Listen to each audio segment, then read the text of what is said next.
Hello. Hello, and welcome back. Let's see if this works. Can you hear me? Can you hear me?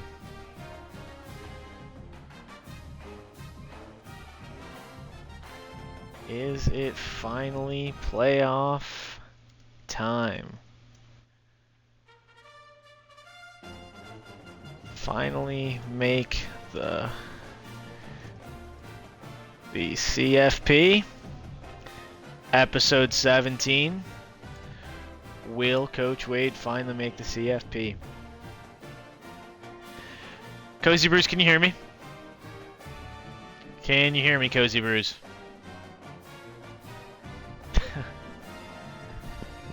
Can you hear me, Cozy Bruce? Yes. Beautiful. I've been doing the thing where we start and then go back in, go back out. But it seems to be working correctly now. We are here, 2030. So much virtual time has passed since Coach Wade took the reins here at UAB.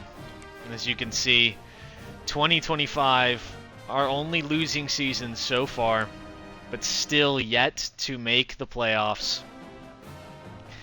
Now we are 9-1, we are ranked, and we are looking to make that final push, get into the college football playoffs, and just kind of go from there. I'm going to pin, I know Tanner Bradshaw yesterday, he is going to rename one of our running back. So I'm putting that in there, and I'm pinning it just so I don't forget. Pin until at the end of the stream. So just put that message in there so I don't forget. We'll see if we get to the recruiting section today. But Tanner has claimed Nolan Dorsey using his channel points to get himself that redemption. So you can do a lot of cool things with your fire tokens. You can call plays, you can recruit different players. So make sure you check those out. Know the full menu of options that are available to you. I'm a little sore today. So I'm just, if you see me massaging a little bit, I'm just a little tight up there. But we have 2 games to win. If we win these 2 games, we'll be in the ACC Championship, and honestly, if we win these 2 games, we are going to be in the college football playoff. So the stakes are quite high. Bernie Shipman has been a surprise delight for us. We had planned to start Troy Barnes. He got injured very early in the season, and now he's kind of played more of a backup role for us. So Bernie's been at the helm. And I could show you our running backs. Doug Grubbs has been awesome as well. We've kind of had a 2-headed monster with Jalen Robinson and Tramel Hills. But the true revelation for us has been Trey Nicky, Sticky Nicky, as he is affectionately named here in the Dynasty. He has 68 catches for 710 yards and 9 touchdowns. He is in the lead for the Mackey Award for the best tight end in the nation. Sticky Trey Nicky, he is going to be a key if we want to make any noise in the playoffs. I think my estimation, we're about a year ahead of schedule. There's some seniors that'll graduate, but honestly, a lot of this team is a little bit younger. We're going to lose our running back room. We're going to replace them with some good guys, whether that be in the portal or otherwise. So I think we're kind of a year early here, and that's exciting. A year early, it is year 6, so it's taken a while to get to this point, but we've built UAB up into a team that should be able to compete for I don't know if it's for a championship yet, but at least should be able to make the playoffs.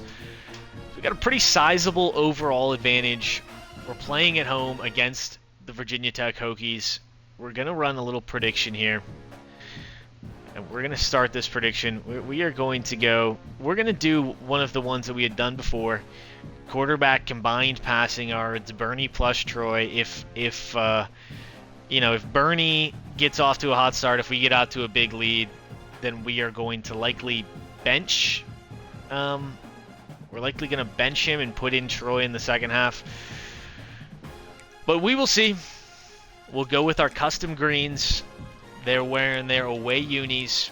We're going to do what we have done all season. I've liked the rhythm of it. Offense only in the first quarter. Sometimes we get into the second quarter. Then we play the key moments from there. And then we sometimes play the full game in the fourth.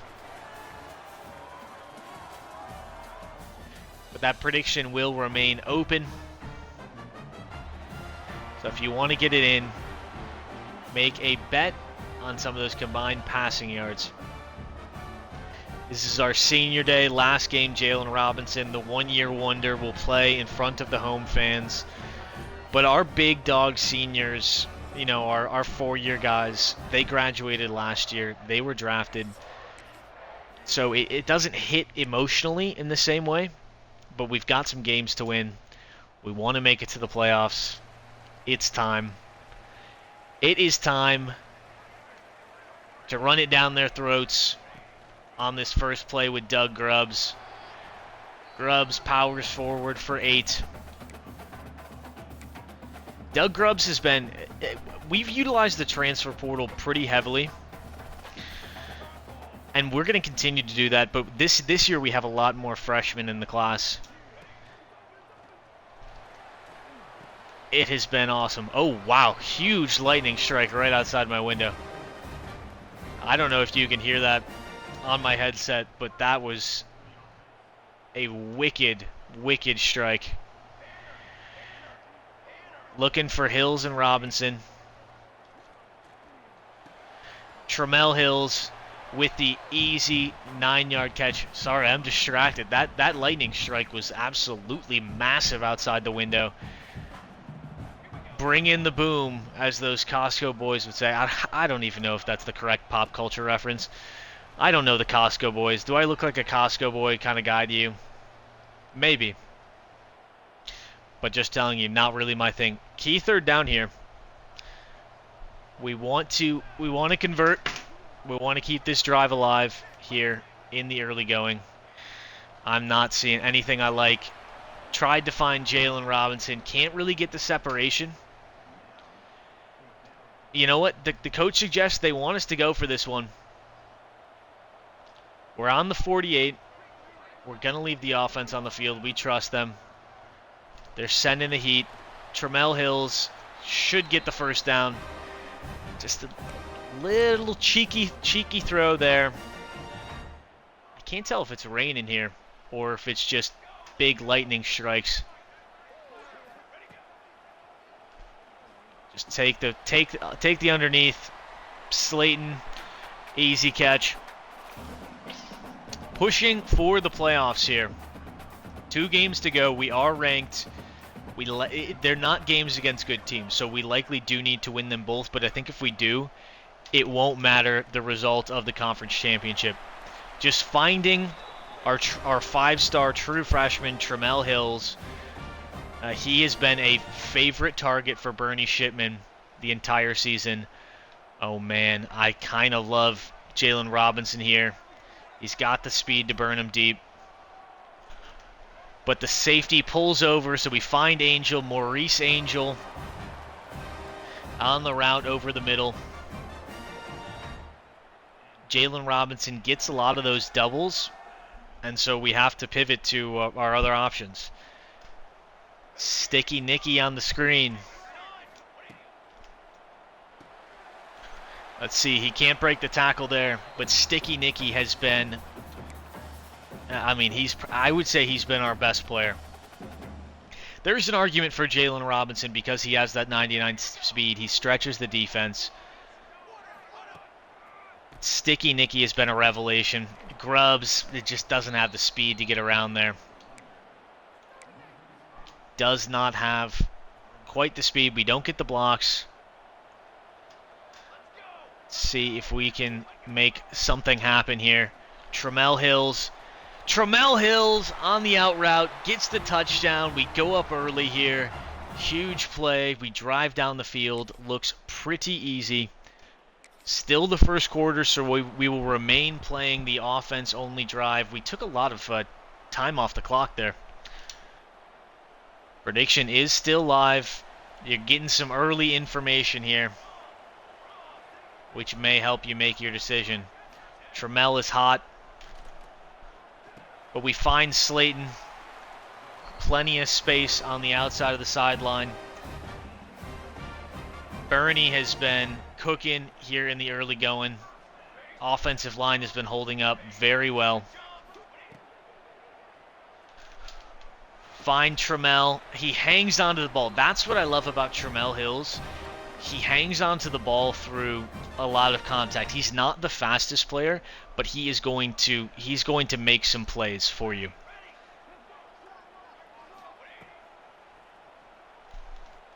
And that route, that's just an overcooked throw. Not the best play by Bernie. Flag is down. They're going to call pass interference. I think we got... Yeah, pass interference. I think we got bailed out a little bit there. I don't think we deserved that. I think that was kind of an uncatchable ball. Doug Grubbs, that screen's blown up. I think the tape is out. We've liked to run a lot of screens, and I feel like the, other teams know what we are going after.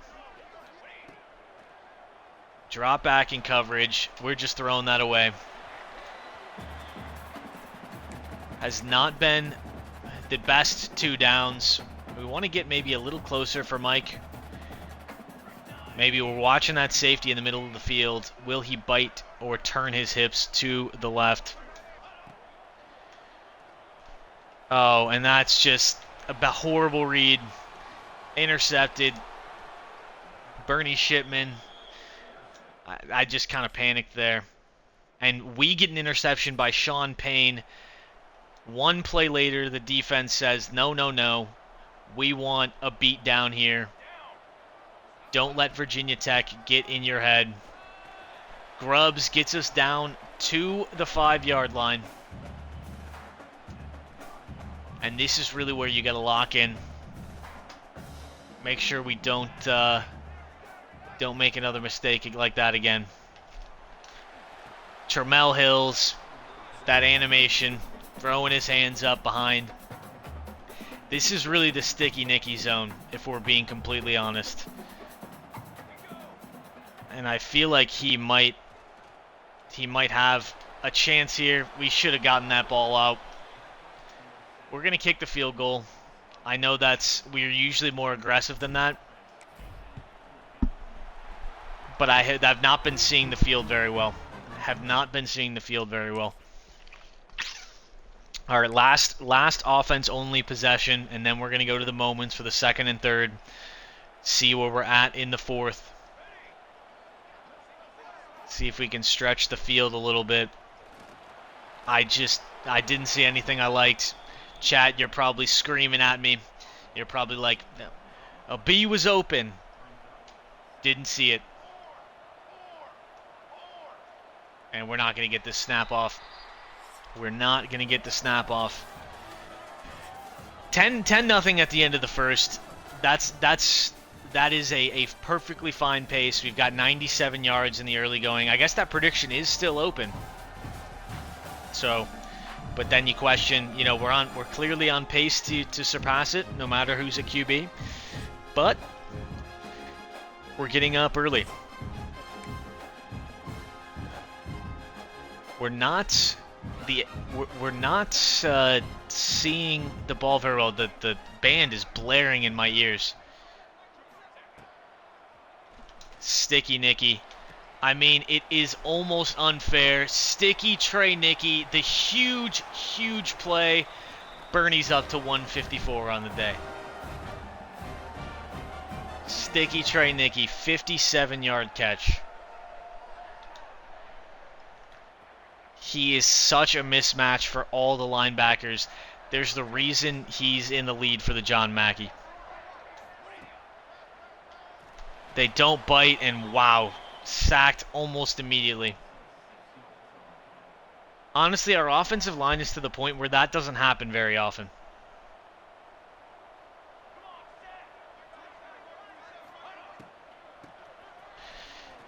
We're just trying to move the ball, but it's not quite happening.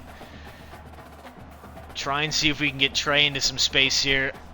I do worry a little bit about the blitz. Tried to throw with some anticipation.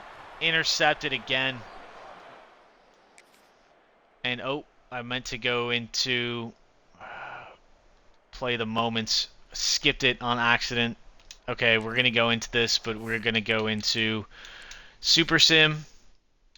Play options. We're going to play the moments for the second and third. See what they give us. Third down, take control, keep the drive alive. It's third and only inches.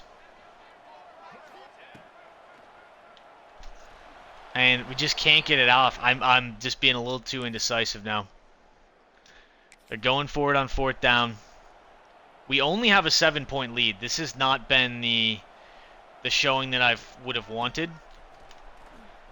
Soro plugs that gap. I mean, it doesn't really matter. We have 2 seconds left in the second half. Defense needs our help. They're on the 10. This is not the ideal spot for us here. Not the ideal spot.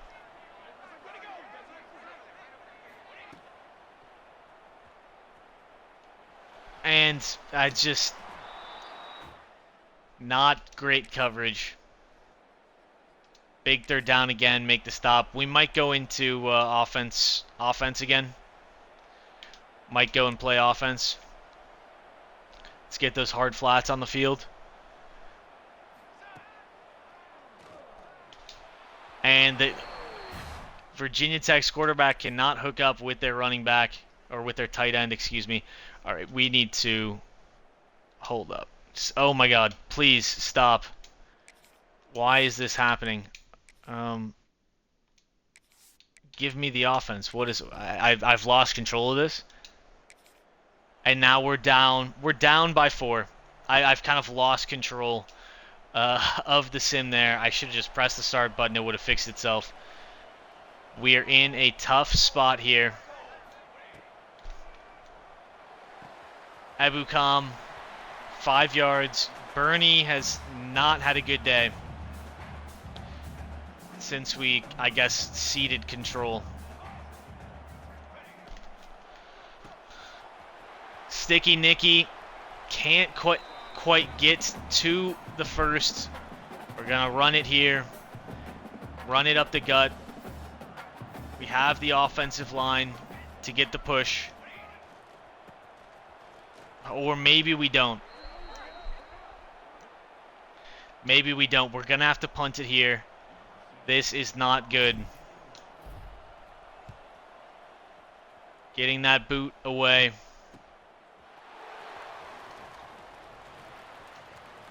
This is a little concerning. I'm not going to lie. Back on offense. They've scored again.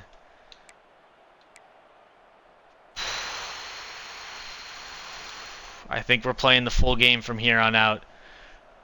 But this is not good.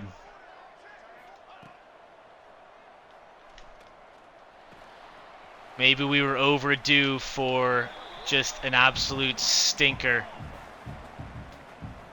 But this is not the kind of team we should be losing to.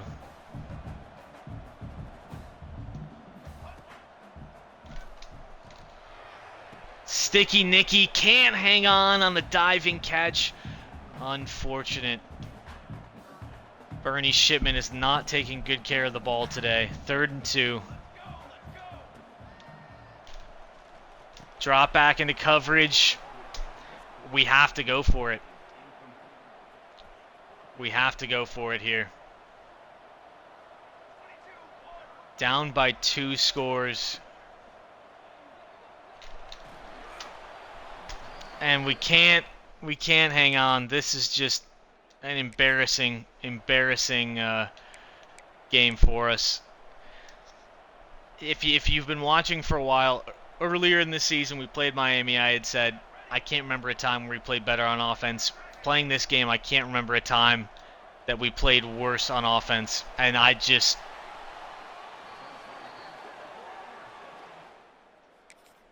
just not happening.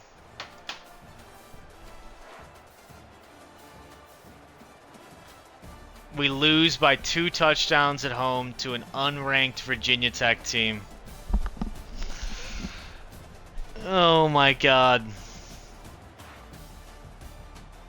My God. I mean, that could keep us out of the playoffs, the ACC championship game. That's just... The offense did not get going at all. We had 9 yards on the ground.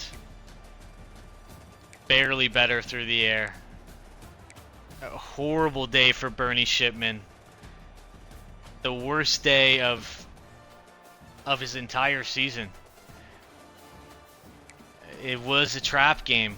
Doug Grubbs, I mean, 1.6 a carry on the ground.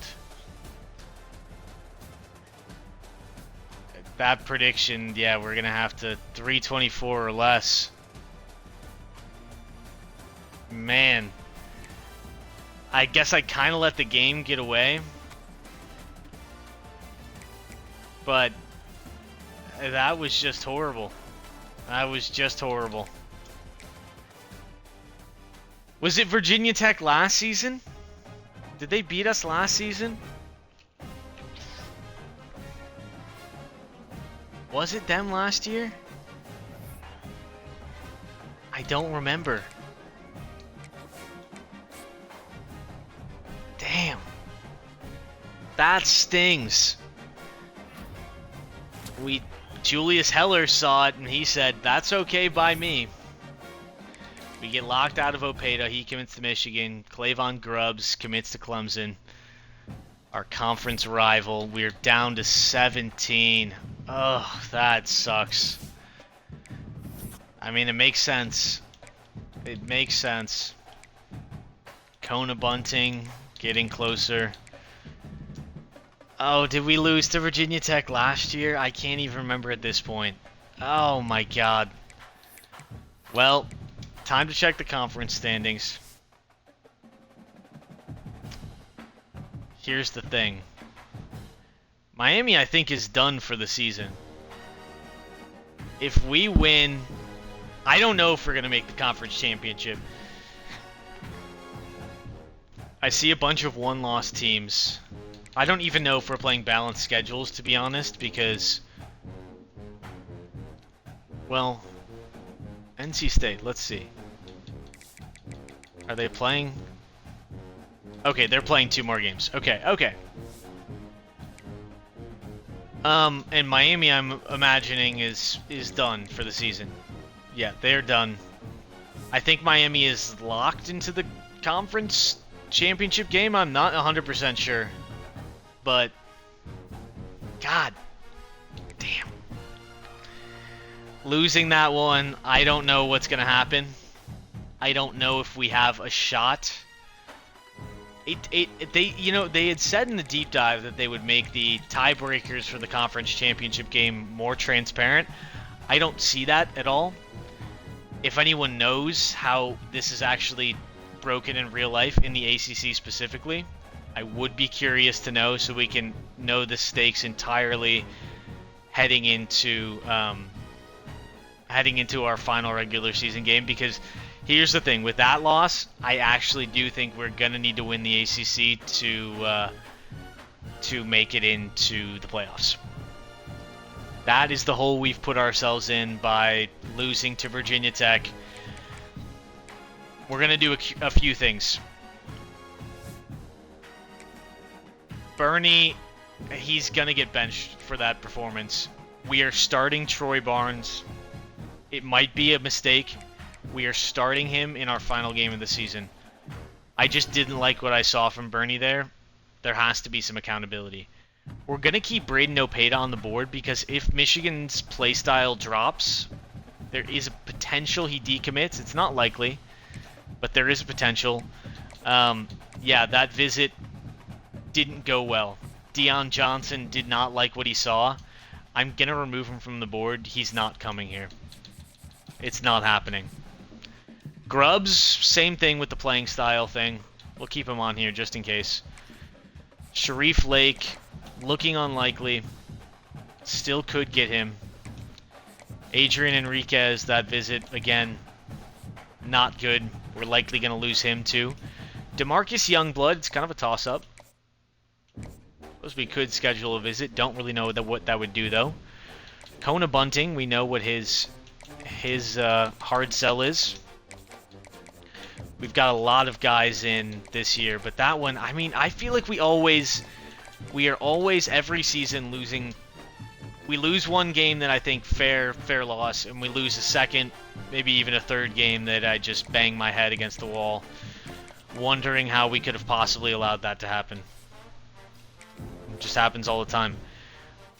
We're removing Breida from the board because I don't think he looks that good.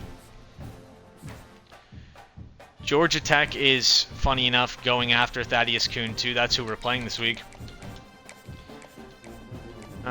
We should be able to figure out. We know he likes pro potential. It's clearly not any of these. He's a gym rat. We don't have the best facilities for you, Thaddeus, but come on down anyway. We've already got Mike Parms coming in. He is a gamer. We'll get Mike Parms in. We're getting a lot of. This is the 3-star zone now, so we should be able to get most, if not all, of these players. Coach stability, playing style, playing time. Where is this one? There we go, the clutch. Dante Isaacs, come on down. We'll put 50 on Aguayo. We know he likes proximity to home and championship contender.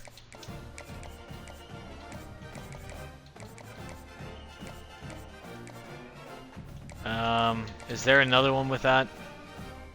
Yeah, we'll sell him on being a conference legend. Hopefully that's what he wants. Dalton Abreu, you get 50 hours. Marvin Babcock, you get 50 hours. And then we have, we have some more hours to spend.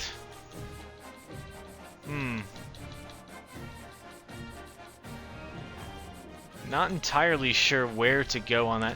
I guess I do want to know, we're going to scout some of these guys just so we know. It's not going to change our recruiting one way or another. Dante Isaacs also no scouting. He's a little slow for us. Alexander, if you're there, would you be able to find out what the tiebreaker is for the ACC championship game? I'm curious. We've got 11 4-stars in the class. It's coming together nicely. Let's see. We don't have 10 edge targets. That's just simply not true. We'll see if maybe we can find a quarterback here at the end of the cycle. I don't think it'll be a 4-star, likely just a 3-star, but that's okay. We can take our time with it. Pure runner. Let's look at this 6'3" dual threat. Gerald Bland. Head-to-head is the tiebreaker. Interesting. We'll have to scout Bland a little bit more next week. Okay, so if head-to-head is the primary tiebreaker,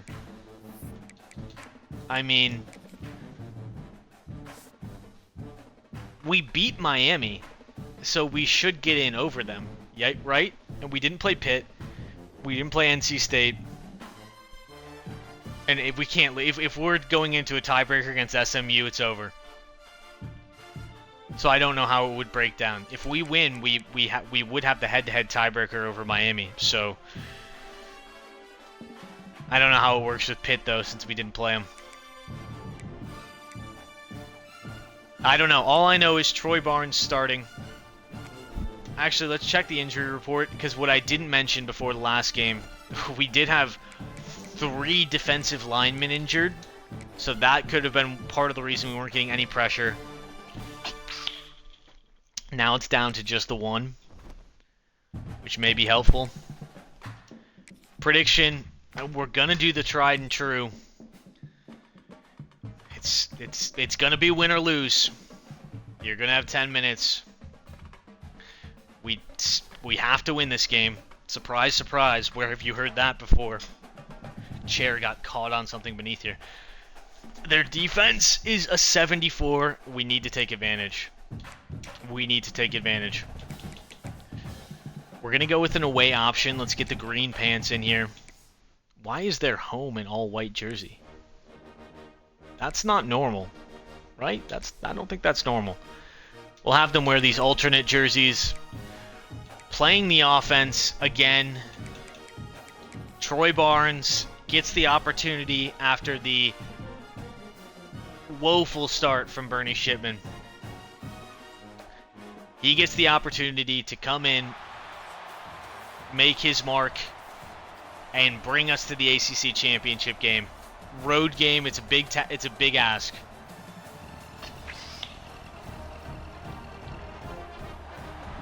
But it is time. Finally, Troy Barnes time. You can thank Bernie for putting our chances at the playoff in peril. You see Duzabel, Robbie Cobb there in the walkout. We need Troy to take us to the ACC championship here.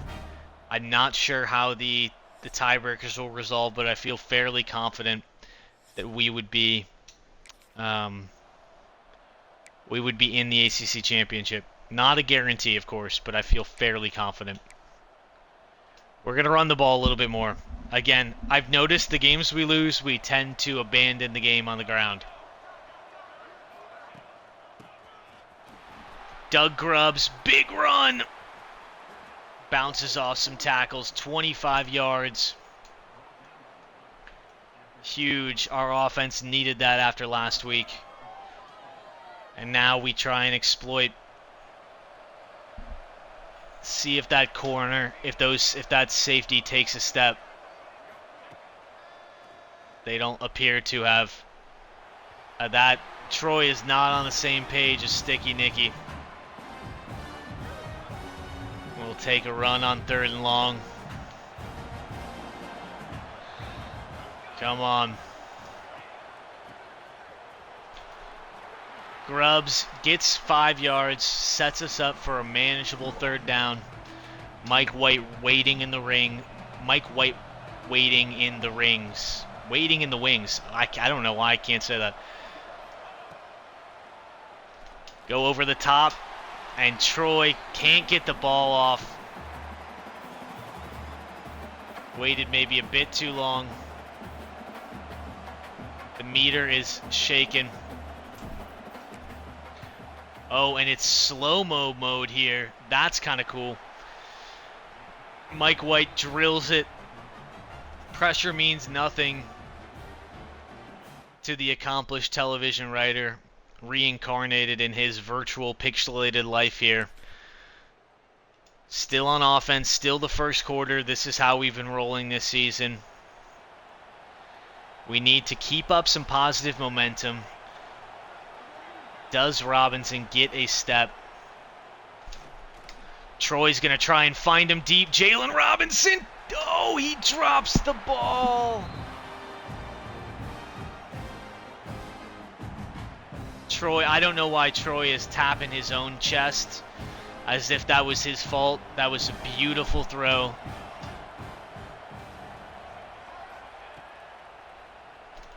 Troy's going to check it down.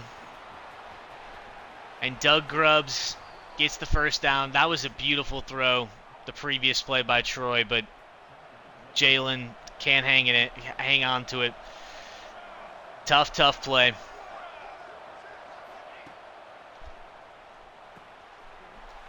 And a big cut from Grubbs, but the screens have not been working in recent weeks. They have not been working in recent weeks.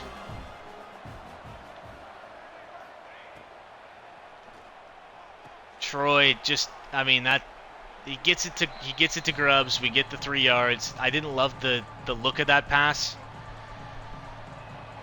But Troy is a little cold. He's feeling it. Gonna do it with his legs. Get on the ground, Troy.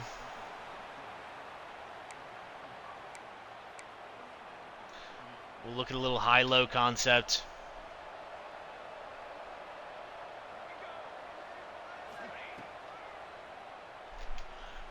Jalen Robinson, and that's just overthrown from Troy.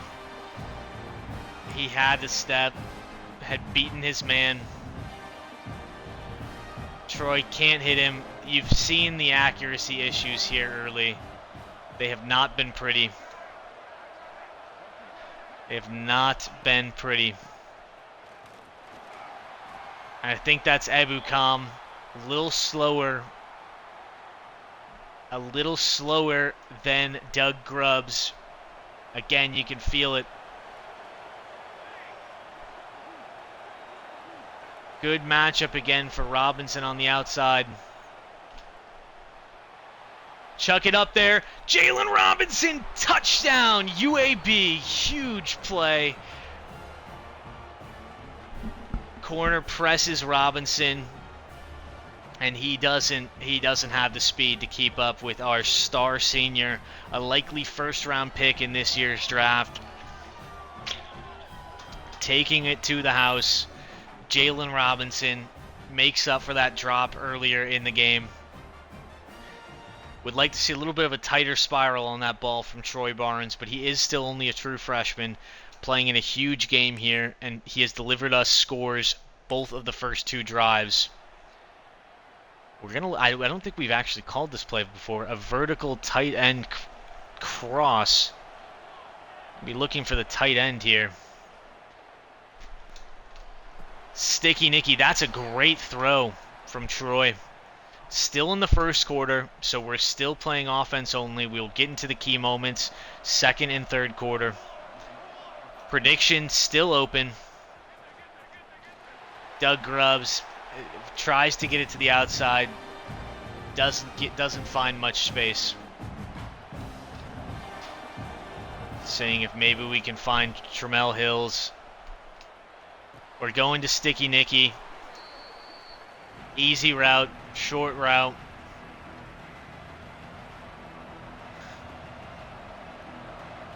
We're looking on the left side. Kenya Haslam, don't call his name very often. He's tight end 2 in our system, but he converts there, makes a big play. Troy is no longer ice cold. He's gaining some confidence. We stutter a little bit too long behind the line. A little too indecisive there. Got to stay committed to running the football, though. Would love Doug Grubbs back out here. Ezekiel Ebukam is good, but he is not Grubbs. Ebukam, though, gets a big gain here as we close out the first quarter. This will be our final offensive drive before we go into play the moments. It's looking good. I don't know if the running game is where I would be starting in the comparison, but we have run it on back-to-back plays. Does this open up the play action? We're going to be watching the safeties with an eye on Robinson, an eye on Hills, an eye on Haslam. They're playing deep. Tramel Hills finds the first down. The surest hands on the team, 5-star Tramel Hills. 5-star to 5-star, Troy Barnes to Tramel. Troy and Tramel in the morning. I still like it. I still like a little sing in action. We've got to get a little tight end screen action. Get Trey Nicky in space. Free him. They send the blitz, and bat the pass down before we can get it off. That is tough. We're in Mike White field goal range. So all is not lost here if we don't get it. We get a few extra yards to Tramel Hill. It is shaking like crazy. I don't know if that's going to be good, but of course it is. Mike White drills it. But it looks like they ran into the kicker. Personal foul. Roughing the kicker. Oh, roughing the kicker. That is a penalty that Georgia Tech cannot afford. We will take the 1st and 10 from the 14. Instead of holding us to 3, we could get more. Tramel Hills will take the easy 5. Troy is playing slow, methodical football. Who does he like here? Jalen Robinson. He's dropped a lot of balls when he gets hit. That's just, he doesn't have the surest hands through contact. They blitz, and we get the 1st. Screen finally works. We're going to see if we can get some magic with the jet touch pass. Of course, it is Tramel Hills. It's not Jalen Robinson. Wish we could designate him for this play specifically. But Tramel, oh, he doesn't get into the end zone. Unbelievable. But on the goal line, we go with the quarterback sneak. I mean, look at how close we are to the end zone. Blame the refs there. Troy can't get in. Can't get in. We're going with it again. Get into the end zone, Troy. Touchdown, UAB, huge. Troy Barnes falls forward, Jalen Hurts style. He's a little cocky right now. Hitting the Heisman, Troy. You haven't played most of the season, but he has played excellently here in this game that we simply must win. We're going to go to more options here. We're going to jump ahead. Play options. We're going to play the key moments. Red zone alert. What was that play that got us into the red zone? We should be able to see. Fumble recovery by Sean Payne for 43 yards. Troy for Heisman. I'm not saying it's a bad idea. We're on the 2-yard line thanks to our beautiful defense. And we're going to check the injury report after this play. I haven't seen Doug Grubbs in a while. Ebukam can't get there.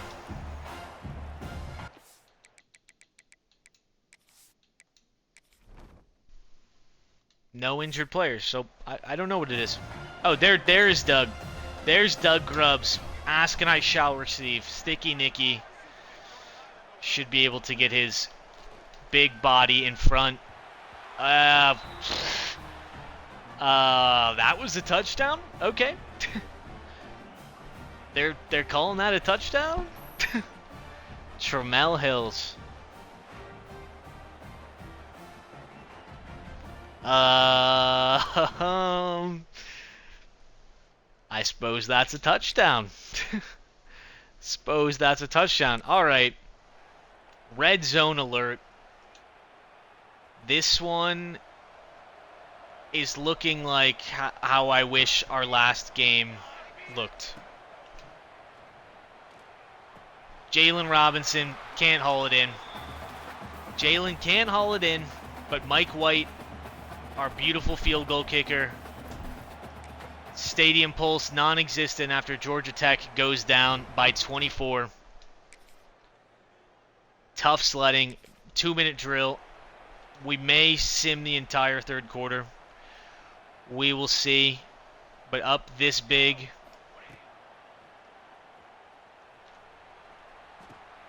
Doug Grubbs. He's got some space. Makes it moving. Chat, how have you felt about the Troy Barnes experience? I believe this is his... Is this his first actual start? How many games has he started? I honestly, I don't know. Slayton, great grab. Because I feel like he's coming in relief every time we've brought him in this season. We thought he was going to be the starter. Maybe week 1 he was the starter, but then he got that injury. Bernie Shipman was forced in. He started game 1. He started game 1. Okay. I couldn't remember, to be honest with you. So this is his second. He starts the first and the last game of the regular season. Bernie, I think, starts every game in between. But if Bernie is what keeps us out of the playoffs, Bernie Shipman, our junior quarterback, who took over. Slayton's been getting more involved recently. But Troy Barnes, I mean, I'm excited to see how he grows in the offseason. With our perks, I think he has a great shot of just really, really leveling up his game. Although, you know, Bernie may not be a scrub. If you can hear it, it is thundering loud outside my window. The rain is pouring down outside. Cars are slipping. Cars are sliding. But UAB, we're performing excellently in this game. Troy Barnes has been phenomenal. I don't need. What was our prediction for the game? Did we just do win or loss? We're going to jump ahead to next quarter. Okay, well, it is already the next quarter. What is the prediction? Yeah, just win or lose. Nobody wanted to bet. I mean, after the last game, I don't blame you. We're going to go through the third quarter. Might stop it if we see anything hairy. Score another 3. I mean, 44-0. We're going to jump ahead to the end of the game. If we somehow blow this, we deserve to lose. 47-7 is your final. We don't hop in on the second half. The first half, get up to a 34-0 lead. Give up 7 points, but 47-7. This team was exercising some demons from last week. Finished the regular season 10-2, and now we simply wait to see what happens next. 7 first downs for Georgia Tech all game. The defense stepped up. 191 yards on the ground. I think we had like 15 in the last game. No turnovers. Great to see. Troy starts the whole game. 29 for 45 for 289 yards. 3 touchdowns. Troy he's getting it done. Troy is getting it done. Doug Grubbs, after last game, again, he comes back in a big way. 20 for 132 and a touchdown. Troy also gets another touchdown with his legs. On the receiving side, Tramel Hills, big game for the true freshman. 11 for 81 with a touchdown. Jalen Robinson, 2 for 58 and a touchdown. One of those touchdowns being the bomb. And Deonta Slayton, 3 for 21, gets the other touchdown. Sticky Nicky, 6 for 58. On the defensive side of the ball, nobody really dominating in total tackles. J.J. Smith, Sterling Nix, and Robbie Cobb get a TFL, and J.J. Smith gets the only sack. We're still not really generating pressure. Clay Haynesworth gets an interception, and Sean Payne has 1 forced fumble, 2 fumble recoveries on the day. Huge. Now it's going to be, kind of a cross your fingers, cross your toes, UAB faithful, cross your eyes, cross every part of your body that you're physically able to cross. Tramel Hills has set the UAB single-season receptions record. Wow. I did not realize Tramel was in that kind of rarefied air. We're going to go check that out. Records. That's huge for Tramel. He was just No, let's go. It was the season record, was it not? Tramel Hills, 88 catches. Okay, Tramel. You see Bryce Baker here in the record books. Channel favorite Cornell Burden as well. But that's huge for the true freshman, setting a school record for. We're not even into any bowl game, anything like that. Actually, no. Let's go to the season stats. I'm kind of curious. Huge game huge season for Tramel Hills. I mean, Sticky Nicky also not too far behind him. Tramel lagging them a little bit in terms of yardage. He's more the short route guy. Still 6 touchdowns. Jalen Robinson also with 6. He had more yards. He was getting those deeper targets, of course. But good showing for our top 3 targets. Jalen Robinson. Oh, I was going to say, it says he's going to transfer out. He'll graduate anyway, so that doesn't really matter. Sticky Nicky and Tramel should be around next season. But we're not worried about next season yet. We want to see what happens with this season.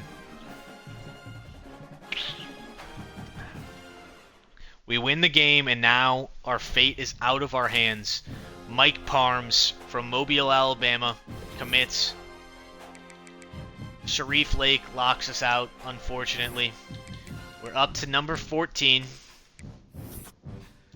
That worries me. We're close. What? Okay, we don't need to look at the schedule.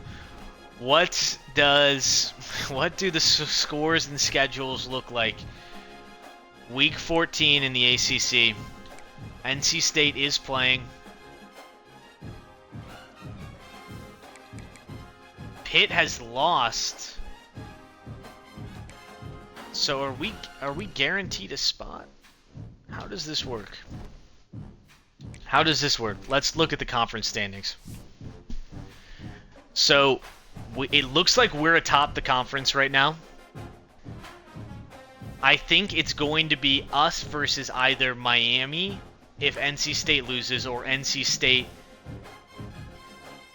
if NC State wins. If NC State wins, I think we play them in the conference championship. If they lose, I think it's clearly us versus Miami. And what they would have revenge on the mind in the conference championship. Let's go into recruiting. Not much we can do. Marvin Babcock, looks like we are getting closer on him. I think I know what his deal breaker is going to be. We've seen this one a million times. Marvin wants to be a conference legend.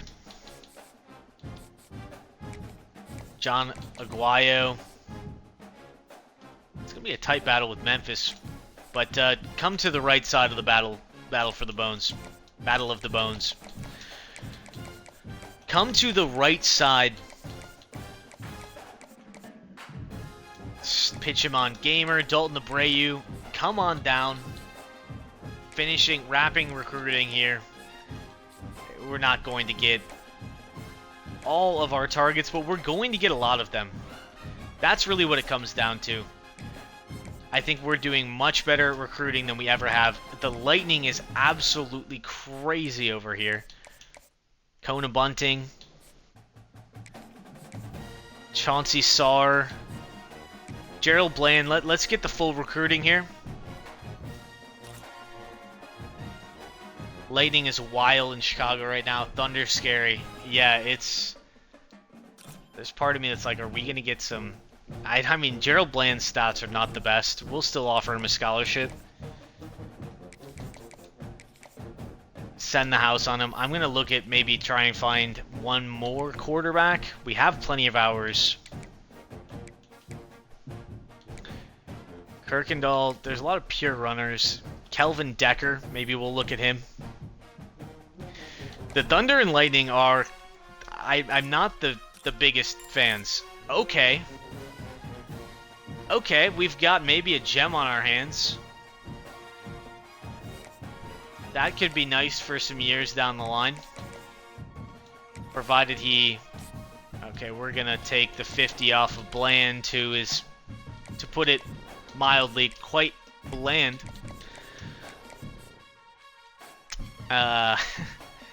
And we will swap some hours around. Boomy, chat. Throw all those emotes out. Boomy. Got recruiting kind of locked down here. Let us see what comes next.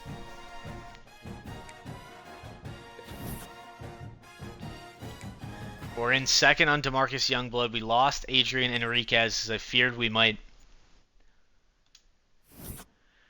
We're up to number 10. Interesting. Interesting. Okay. And we do get the invite to the conference championship against Miami. Blood, blood, blood, blood. We played them only once. Or sorry, we've played them once this season. We beat them last season. We beat them this season, both in their house. And this year, we beat them down. It's not going to be easy this time. That's true. That's true. Ooh, okay. Before we even look at it, we're going into recruiting. Babcock, it's looking good on him. John Aguayo. Aguayo, I think we're going to get pretty comfortably. Enriquez, it's pro potential. That's not changing. We're going to remove him from the board. DeMarcus Youngblood, I think we're going to lose him, but might as well keep trying. That lightning is crazy. Dante Isaacs, also looking good. Kona Bunting. Chauncey Sauer, we're about to get. Decker, moving in on. I'm trying to think of who else we might want to go after. Could just go gem hunting.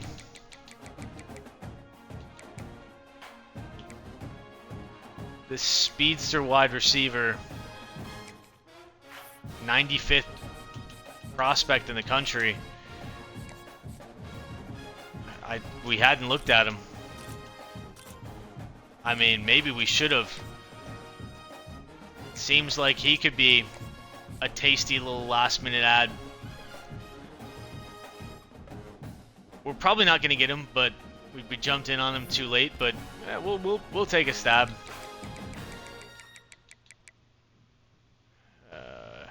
Linebacker, perhaps. We don't have that many. I hate how it's showing that we don't have that many edge rushers. Okay, I'm not a psycho. We have a decent number. We don't have that many. Look at this linebacker. He is a gem. Okay, then. Dennis Gray, we want you on the squad. But yeah, if we look at the edge rushers, I mean, there's a lot, but we lost Grubbs to you. We lost Grubbs to Clemson. We're going to probably get these 2 3-stars. So we're bringing in, I mean, 5 edge rushers. That is a lot. But, you know, it's not the craziest thing you've ever seen.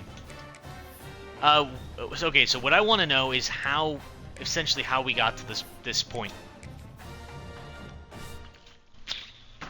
So I want to go back to week 14. I want to look at the ACC. Thank you, North Carolina. Beat NC State. They fell. Pitt won. They didn't move up very much. Florida State wins. Clemson has a very mediocre season, 6-6, 5-3 in conference play. But NC State's loss, I think that bumps us up. If we go national, and we just are kind of looking at, can we just sort by top 25?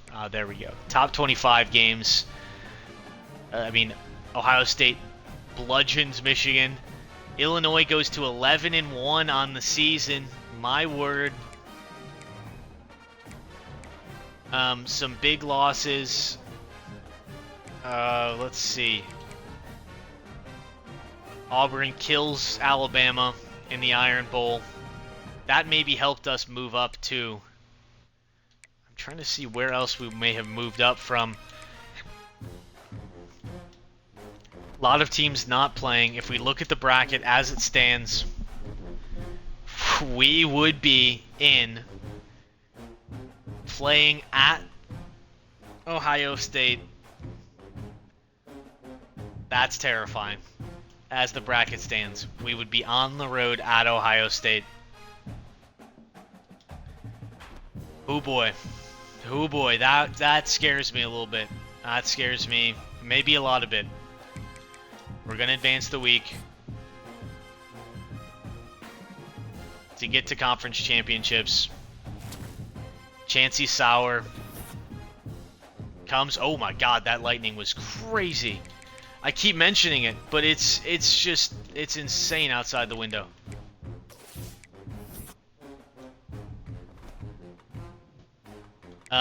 Okay, contract is extended. Coach Wade gets another 5 years guaranteed at UAB. Who would not want Wade back? Now the big question, chat. Do we keep our coordinators? I kind of feel like this was Dragons for life. Maybe we revisit that when you're racking up the channel points and you're saying we need to get out of here. I don't want to look at Coach Wade's abilities. We know them very well. We want to see potentially, how has Lance Taylor been upgrading himself? This is the only chance we'll get to fire him, potentially. But he seems to have, I mean, we're getting a lot of extra XP from Lance Taylor's abilities. He's giving us the training boost on, I guess, just quarterbacks and running backs. And what has he done in the tactician area? We're getting huge boosts to our running backs. Really, really huge boosts. So I think Lance is staying. Carlos Ayu, as we've seen, he gives us a lot of boost in recruiting, which is extremely helpful. Not a ton in motivator. Nothing in tactician. I mean, he's not the best. I'm going to be completely honest. Is it worth firing Carlos Ayu, not knowing what we might be able to get? What do you think, chat?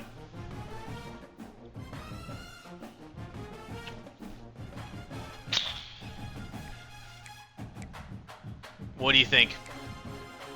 Do we fire Carlos Ayu? Do we keep him? I'm honestly, maybe hear me out, I'm leaning towards firing him because our defense has not been that good this season. The offense honestly has been phenomenal. The defense has not.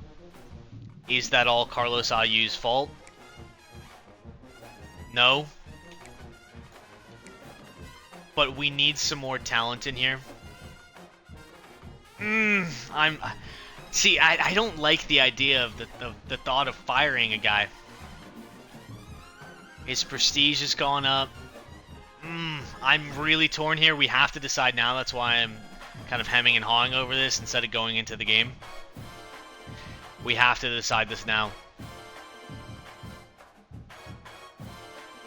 You know what? No, because think about it this way. Think of how much better recruiting has gone this season. Partly it's because we've been playing better, but partly it's due to him. Now, here are our final points of order before we get into the championship game. Okay, Charles Johnson, the only one injured. That's fine. Who is the starting quarterback for this game? The storylines are rife with entertainment. Because Bernie Shipman had his best... We'll go into the player stats. You can see the game logs. Just, if we go here, game log. What is the best passer rating in Bernie Shipman's season?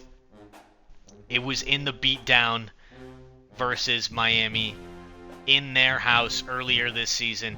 Not pictured here. He got 2 more in on the ground. But then... If you invert that and you look at his worst game, it was the game before he just got benched for Troy So it's, do you go with the with what have you done for me lately? Or is it, you know, you cooked this team before? He was filthy. He was filthy against that Miami defense. I kind of think we go back to Bernie. I kind of think we go back to Bernie. He's proven he can do it. This is a huge game. Possibility we still make it to the playoffs even if we lose, but I mean, there's always the possibility that we don't. So I'm treating it as a must-win. Start with Bernie. We're going to do that. I'm going to grab some water, and we are going to play our first ACC championship. We've won the American. Now we have eyes on the ACC. And while I'm grabbing water, Alexander, let me know how you want me to play this out. I'm thinking we go our standard offense only. Maybe we go offense only first half. Play the game the second quarter. Think about it.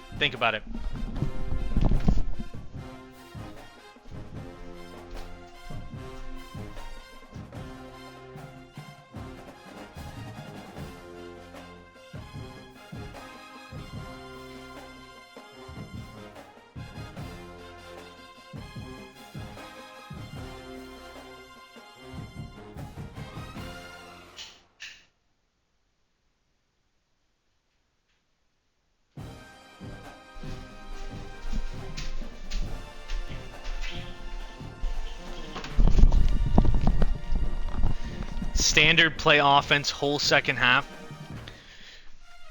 Do you want to see any defense? Do we play the whole game, the whole second half?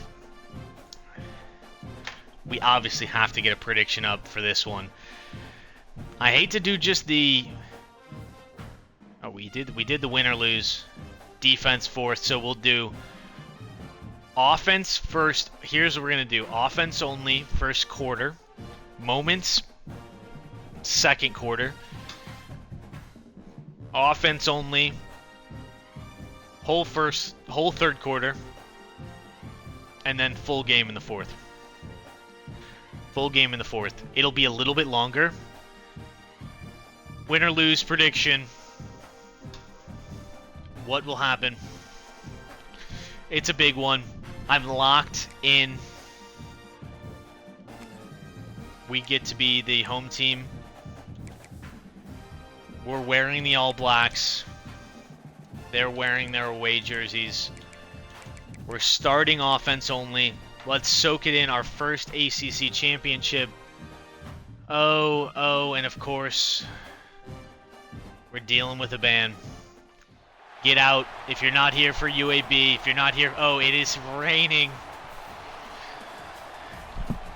Wouldn't have it any other way. The UAB faithful out here in the pouring rain. They want to see the team in the college football playoff for the first time in the Dynasty. Big bets being put on this game. Miami coming out. We've already beaten them earlier this season. They want their revenge. They want to get their licks in. They've got their dancing little duck with his hurricane cap. And in the rain here, I think this was in Charlotte. We want to get the win. We're on offense. They've just punted it to us. Bernie is back under center after being benched following a game that nearly kept us out of this one. It is loud here. Doug Grubbs is going to get the ball here in the early going. Nothing doing there for Doug. Mo Bamba blasting through the speakers. Looking at a little Sticky Nicky. They bring the heat. Sticky Nicky looks like he slips out of a tackle. Only gets two. Doug Grubbs grabbing his lower leg. Looks like the calf area. Don't really know what happened there. But we are in a 3rd and long early.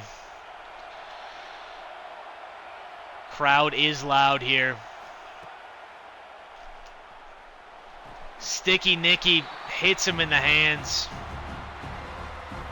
We've got to have Grubbs for this game. We're punting the ball away.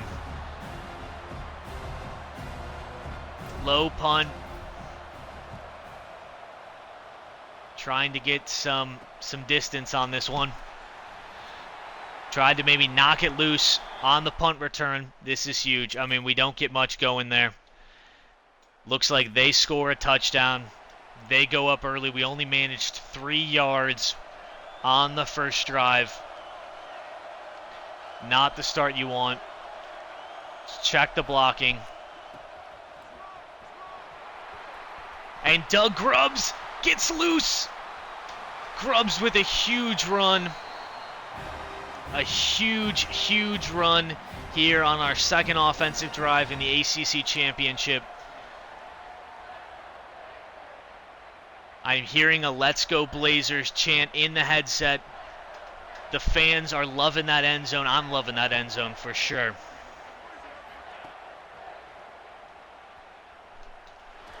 Find Jalen Robinson. He gets 5 yards here in the early going, playing a little conservatively. We want to keep running the ball. Grubbs slithers forward. It's Tommy Santucci, one of our big guards. He is injured. A lot of injuries here early in the rain. Can Sticky Nicky find some space up the seam? No, we nearly get it out. Santucci, we're keeping everybody in. We need them all.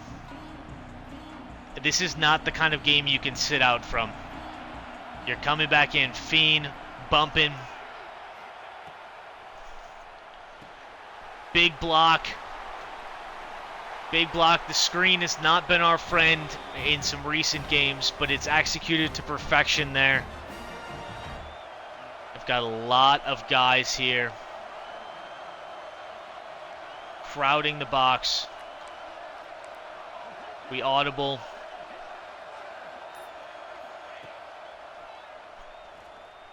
Kenya Haslam.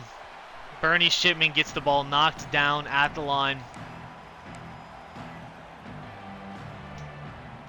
We're looking for a jet touch pass. Of course, it's Tramel Hills. It always is. It's never our 99 speed wide receiver. Hills can't break free. 3rd and 9. Big play here. This is a big one. We've gotten all the way down. I like the look of Jalen Robinson here. Jalen Robinson hangs on, gets it down to the 1. And as we've done all season, we're going to try and get it in with the quarterback. Bernie Shipman falls forward for the touchdown. And we tie the ball game up here in the first quarter. This will be our last offensive drive as we are getting it in the first quarter. We're starting it in the first quarter. We'll obviously continue it into the second, but then we will go into the key moments. Defense gives it back to us on the 41, so good starting field position. And we can't quite spin away there. We're going to try and get a little play action shot here at the end of the first. Safety doesn't bite. Sticky Nicky gets his body in front. Great throw by Bernie. Moving down the field, matriculating. 3 minutes more to predict with channel points. You've seen the result of the first quarter. It's a tie game. 3 quarters to play here in the ACC Championship. The UAB Blazers seeking their first ACC championship here in Season 6 after winning the American in Season 4. Playoff spot on the line here. Possible for us to make it losing this game. but we certainly would love to have the automatic berth. Grubbs gets the first down. The lightning continues to just fire all around me. Trammell Hills. He doesn't have it. We're gonna run with Shipman. Get the 5 yards. Keep matriculating. Keep matriculating. Oh, and Mo Bamba bumping just reminds me of my days in college when that song would not go away. Every single party you'd go to, you'd hear Mo Bamba blasting in the speakers. Impossible to escape, and it's impossible to escape in college football. Little read option. Bernie, can he get to the outside? Can't quite get there, but he gets a couple.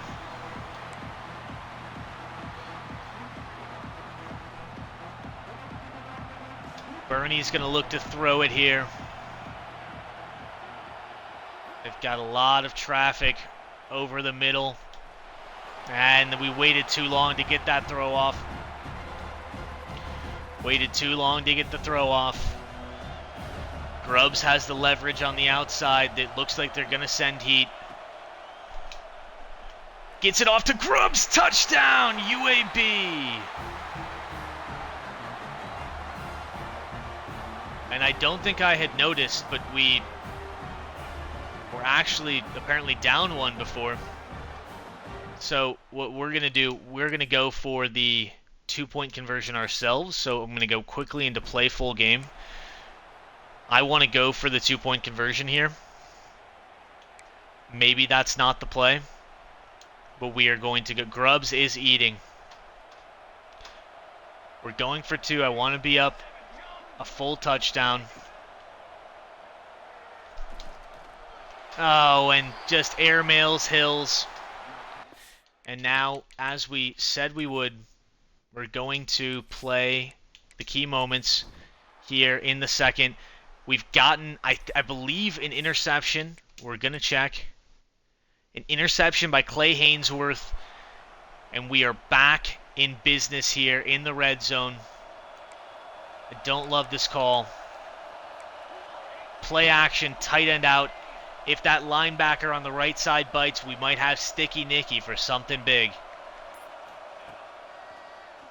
He does. One man to beat for Sticky Nicky. He can't do it. Not a ton of yards for Bernie Shipman today. But he has us where we need to be. And Slayton gets us down to the 4-yard line. Devonta Slayton. Big play. Bernie hands it to Grubbs. Alex Casas from the Miami Hurricanes goes down. We're looking for a play that will set us free. And if you're a longtime viewer, you already know what I am looking for.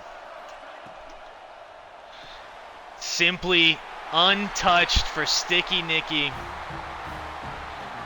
Trey Nicky gets into the end zone. We're playing the moments, and Miami has scored. Miami's scored twice. It's unfortunate. I did say I would play the moments here in the second quarter. I did say I would play the moments here in the second quarter. And they score another touchdown. We don't have a lot of options here. We're going to go to normal speed. We're going to jump ahead to the next quarter, as it appears to almost be the next quarter. Jumping to the next play. Bernie, incomplete pass. Bernie sacked. 3-yard rush from Grubbs. And now we are going to play all offense. Down 8. Fumble recovered by Miami. It looks like we fumbled the kickoff. and Miami's going to get in. They have a huge lead, 15-point lead here for Miami. Not what you want to see. We've got the ball back on offense, but that's catastrophic. We need to put some points on the board here and not force it into any tight areas. We knew this was going to be a tougher game than the last time we played against Miami. Sticky Nicky answers. Here's the call for a big play, and he answers. I wouldn't say it's been Bernie's fault. The defense has not played very well. Doug Grubbs moving the ball. This may end up becoming a shootout. Jalen Robinson getting pressed. Jalen Robinson, he drops it. And if he is going in the first round, be prepared for a potential Quentin Johnson moments because he has had some real problems with drops here. Sticky Nicky, he doesn't drop the football. Call him the anti-Jalen Robinson. Anything thrown his way, he's going to come down with. Offense did not hear any bell. Grubbs finds his nose is ready for the end zone. It's eager for the end zone. We score the touchdown.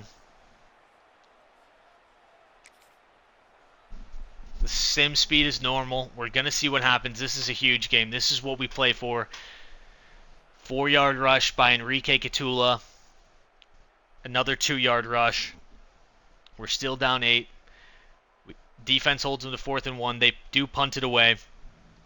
We get the ball. I don't know why it says Paul Easy returns the punt. Maybe he downed it. We're on the 8-yard line. Offensive line activating some powers, some boosts. We're down 8. Grubbs doesn't find much there.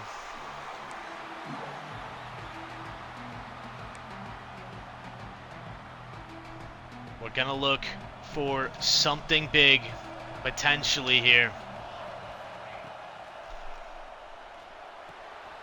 Slayton up the sideline, finds Coach Wade in the skin suit, as we've seen all season long. Ezekiel Ebukam gets a good block, cuts it back up, 5-yard gain. Just have to keep moving those chains. Still so much time left in this game. Here early in the third. Can't get it out in time. Delayed blitz. 3rd and 5. Sticky Nicky 1-on-1. But he's going to get it to Ebukam, who gets the first down.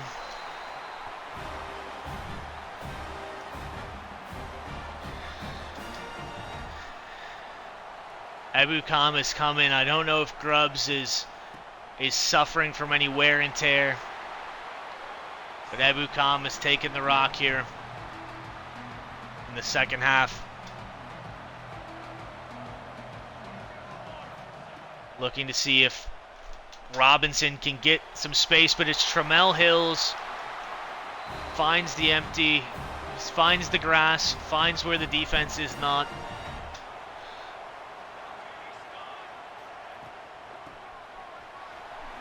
And Ebukam only gets about 2. But this is what this has been setting up. Defense looks like it's playing a little bit closer to the line. We're watching those safeties. Where will they move? And can't get it out. The safety came down for it. Are they calling intention pass interference? Refs bailed. We paid them out of the booster funds. Ezekiel KK He is going to be not happy with that one. Don't know if we deserved that one. Grubbs stuffed at the line. Stuffed at the line there. But we have the refs on our side. You always need them. Jalen Robinson, another drop. I mean, it's just been drop city for Jalen. He's quickly becoming one of my lesser players in the hierarchy. Sticky Nicky gets it down to 4th and inches. We have to go for it here. We're playing aggressively. Here in the rain. Rain in real life. Outside my window. Thunder, lightning. Rain here in the game. Slayton finds the grass. Can't keep up with him. There are so many guys on the line. Doug Grubbs is in. Shipman's hot. Nicky's hot. Hills is hot. Doug's hot. Doug is hot. That's for all my Severance fans out there. Doug is hot. Da da da. Timeout there. Grubbs. Do they sniff out the screen? They do. Ricardo Irvin, got to keep him in.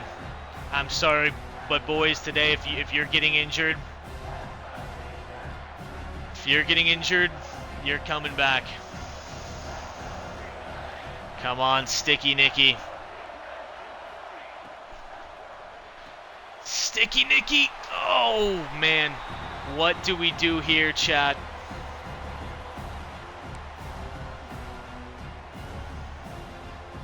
One yard line. 1 yard line. We play for glory.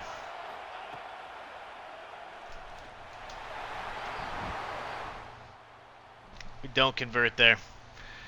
That is not ideal. It's not ideal. Oh, we were on the 1 yard line. Still plenty of time, but you really need to have that. Fourth quarter, we might hop in. Yeah, we're gonna hop in. Full game from here on out.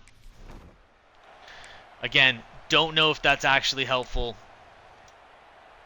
Don't know if that's actually helpful at all. Their offense is driving.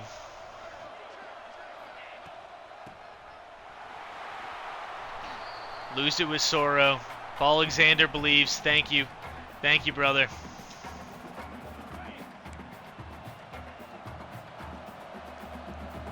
Goodwell showing some wear and tear damage.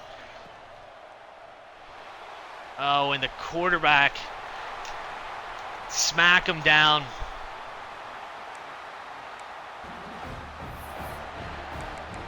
Let's get a blitz. Come on, Alexander. Come on, chat. Do you believe? Down 8. The storms are wicked and wild here in Chicago. We need to force some sort of turnover.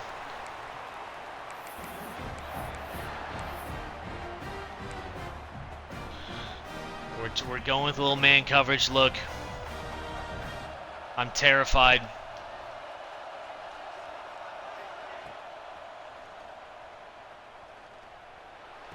And, oh, great defense by the safety to hold him out of the end zone. Good coverage by the D. We want to try and pull some of these guys over. Stop them. 3rd and 5. Need to hold them here. Time's starting to become a bit of an issue.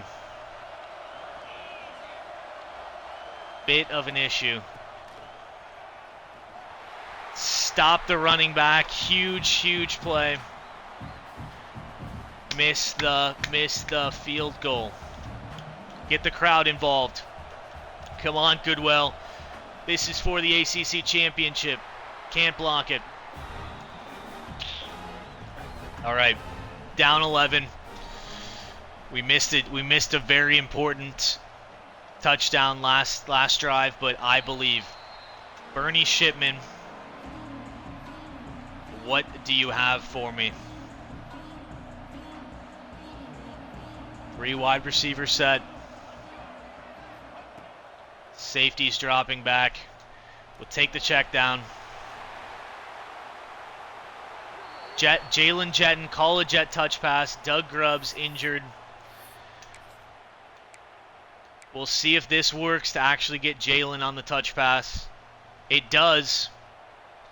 Let's see what Jalen Robinson can do, Ball Alexander. We're calling your play. He gets blown up in the backfield. Blocks don't hold. Doug Grubbs, you're staying in, brother.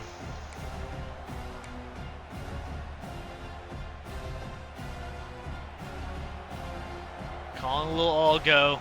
We will take the check down.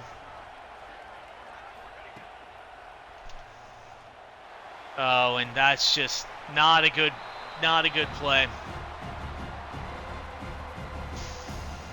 I kind of agree. I think we have to go for it here. That wasn't a good throw. Was not a good throw. Come on, Bernie. Sticky Nicky makes a huge play. Trey Nicky, another massive performance. 9 for 111. Sticky Nicky, absolutely locked in here.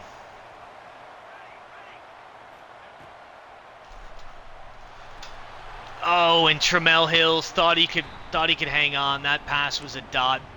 Fit into a tight window. Oh, you know. Nicky is such a beast.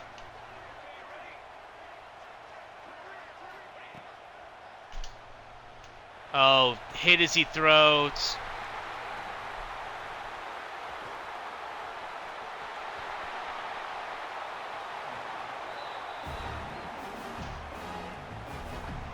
Oh, man.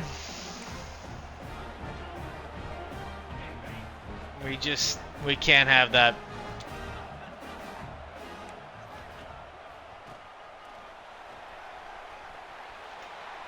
I don't know how many chances we have. That might be, God, for another season in a row, man. I guess I'm just throwing for content. So you're forced to come back and see if we can do it the next season. That's a big stop.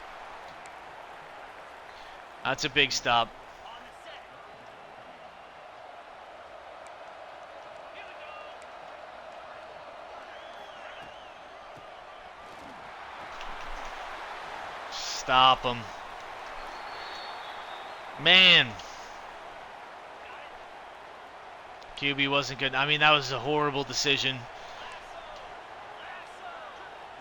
Shouldn't have thrown that ball. We can blame the quarterback all we want. Made some bad decisions. A lot of injuries here as the wear and tear for the season is just piling up. And that'll be the ball game. 28 for 159 for their running back. Just can't stop him.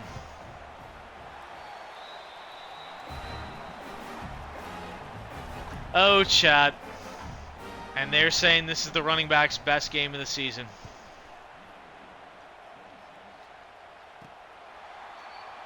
I mean, there's still a chance that we could make the playoff.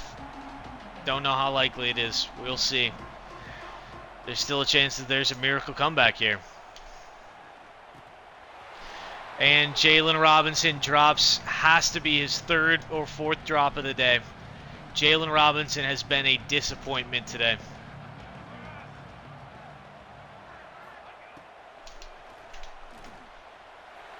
Deep shot to Jalen. She's just... Jalen, how How many drops has he had this game? I feel like he's just... It's just not been good enough. Doesn't even get his hands up for it. Alright, if we don't convert here, it's time for a sim to the end of the game. That's... Bernie. Jalen Robinson! Touchdown, UAB!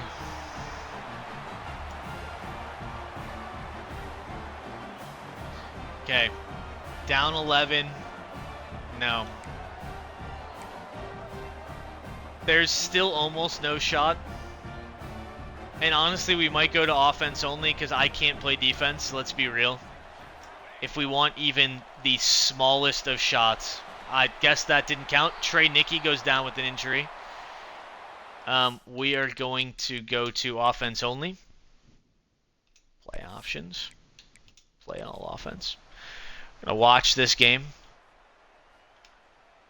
We're gonna go to slow speed, so we're actually gonna watch this game. You, me, and chat. You and me. We will see. All right, big stop on defense. Holding on to the timeout, still down 12. They're not running down the clock fully. Play action. Okay, big stop there. Clock's ticking. Can we get another stop? Don't make me believe. And of course we don't. Of course we don't. 30 for 176. Somebody put a hit out on their running back, please. Somebody take a hit out on the running back for Miami. He's just absolutely eviscerated us. I mean, that's too easy. All right, we're not watching the slow sim anymore. I've had it. Normal sim. We'll still play if we get back on offense. Don't know if that's going to be possible. We're on offense, yay. 42 seconds. One timeout somehow. Down 15. I mean, highly unlikely, yes. Don't know what that was. Now we are going to have to hope for the luck and grace of the committee. Just, how are we not stopping 3 offensive line? Please tell me that.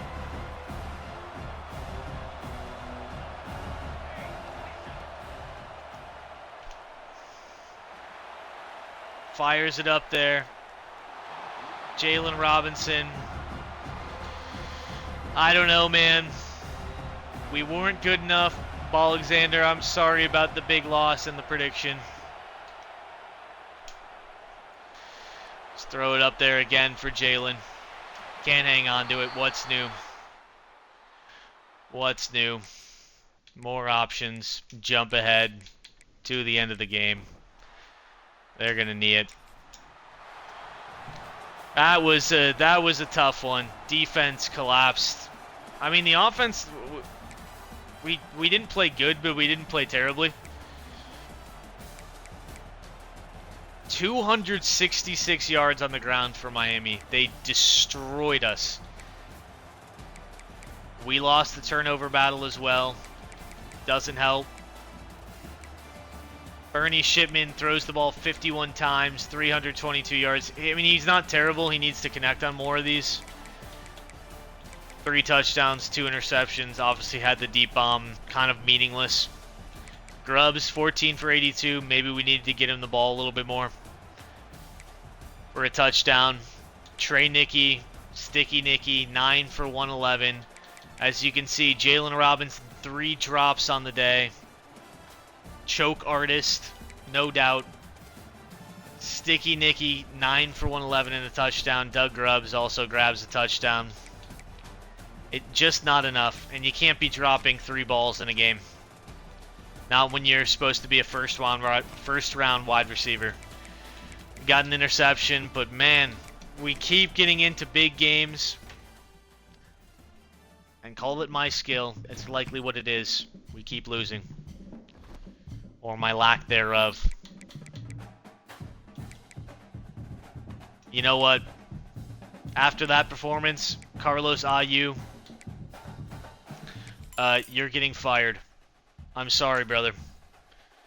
You're fired. Carlos Ayu, he's been fired. The UAB faithful, they wanted somebody's head after that 47 burger against Miami. And Carlos Ayu, the newest member of the staff, only lasts 1 year. I mean, look, if we're being realistic about it, Carlos Ayu, I mean, we're giving up 41 to Syracuse, 34 to Temple, 34 to Memphis, we scored 47 there, 47 to Miami. I don't know. Think it might have been deserved. Maybe it's just me looking for somebody to blame. And we're not going to blame ourselves. You can't choke that badly when the lights are the brightest and expect to pay no punishment. Marvin Babcock still wants to come. He said, "You've got a drop problem. Let me come and fix that. Let me come and fix that. We got to grade the prediction. I'm so sorry, Ball Alexander. We did lose. I tried my hardest. Couldn't get it done." We've got another signing, John Aguayo. John Aguayo signs. Dalton Abreu also signs. We're getting a ton of guys. Dante Isaacs signs. Get 4 more players in the class. DeMarcus Youngblood is not one of them. He's not one of them. Oh my god. We're the number 13 school. You gotta be kidding me. We will see if that's still enough. When I press A, we will know. Or maybe we'll know in a second. Taron Duran. Taron Duran. I don't know how you say that one. Taron Duran wins the Heisman for Georgia. Trey Nicky wins the John Mackey Award. 88 receptions, 955 yards, and 10 TDs. Sticky Nicky. He's going to get some hardware, and he's going to go down in history. What a season for Sticky Nicky. We fed him. He was a coverage nightmare, and provided he doesn't transfer, which he shouldn't, he'll be back next season. And we get the damn Pop-Tarts Bowl. Oh my god, it's comical at this point. Oh man. At least the Pop-Tarts Bowl is cool and we're not playing for the Military Industrial Bowl yet again. But damn. We don't make the playoffs. If you're not going to make the playoffs, this is the best one. That's true. Wonder if they got cutscenes. I have seen it. They do. Spoiler. Okay. There's a lot happening. First, I want to see the bracket. I swear to God, if Memphis made it, they did. I was going to lose you know what. Okay, maybe this is me being, now that we're in the ACC, maybe this is me being a Power 4 snob, excuse me. I don't think Liberty, Michigan, and Tulsa, all lower rated than us, should have made it. I'll say it. I mean, there was no way we were making it. SMU, that's also bogus. They dodged having to play in that game that we just played in. And as a result, how did SMU get 4th? I don't understand this. What happens here? SMU lost twice in conference play.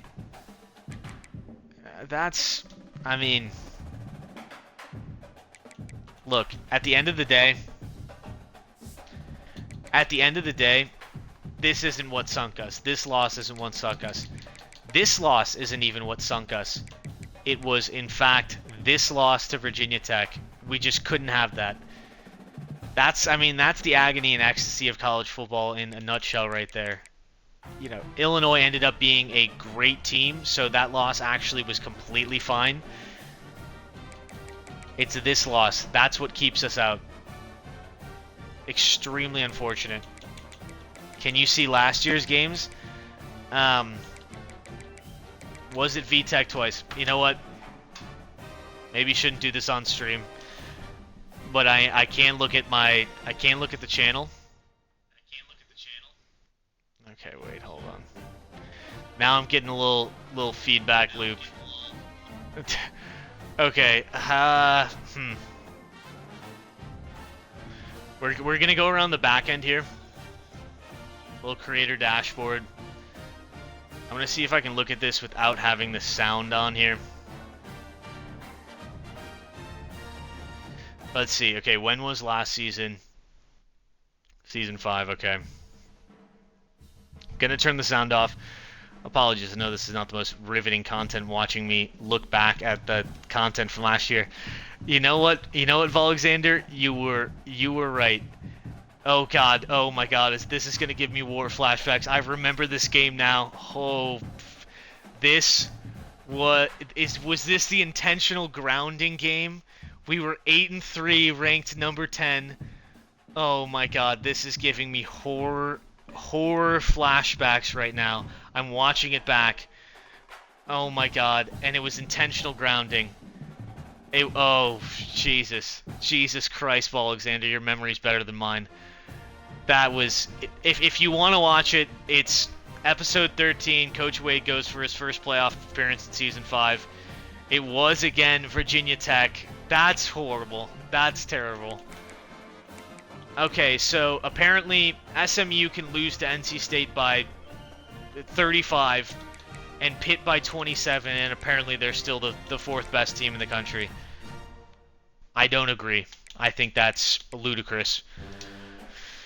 But, we don't get respect. That's nothing new. We will admire the John Mackey. We'll admire the John Mackey. Okay.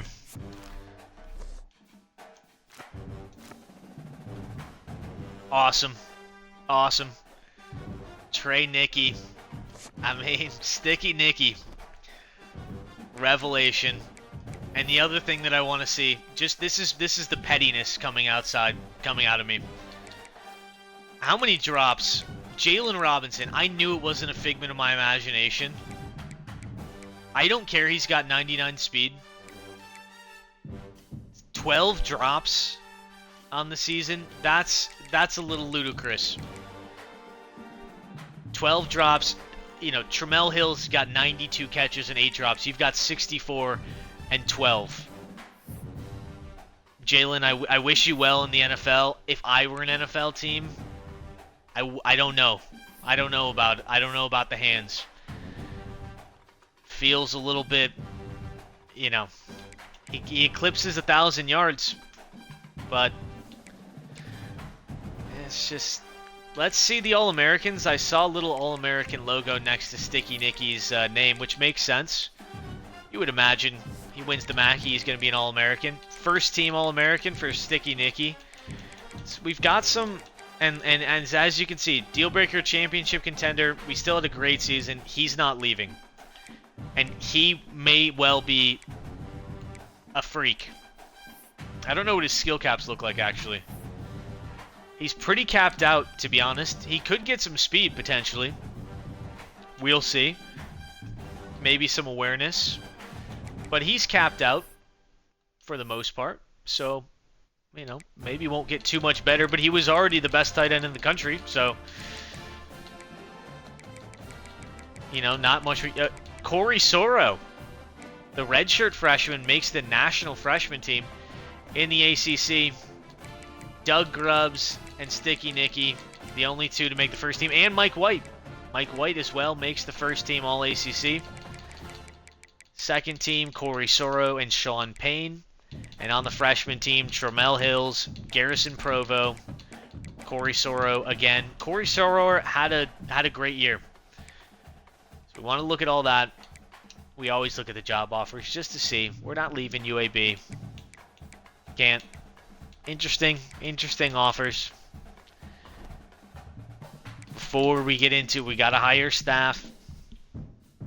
We have to hire the staff. Let's see who is available. Manny Diaz from Duke, level 49. That could be a big ad. It looks like Arkansas State's Griffin McCarley also may be interested. Let's see. Manny Diaz looks like he's got several very good trees unlocked. I think it's almost a no-brainer to try and ask him. He may be hired by a different school.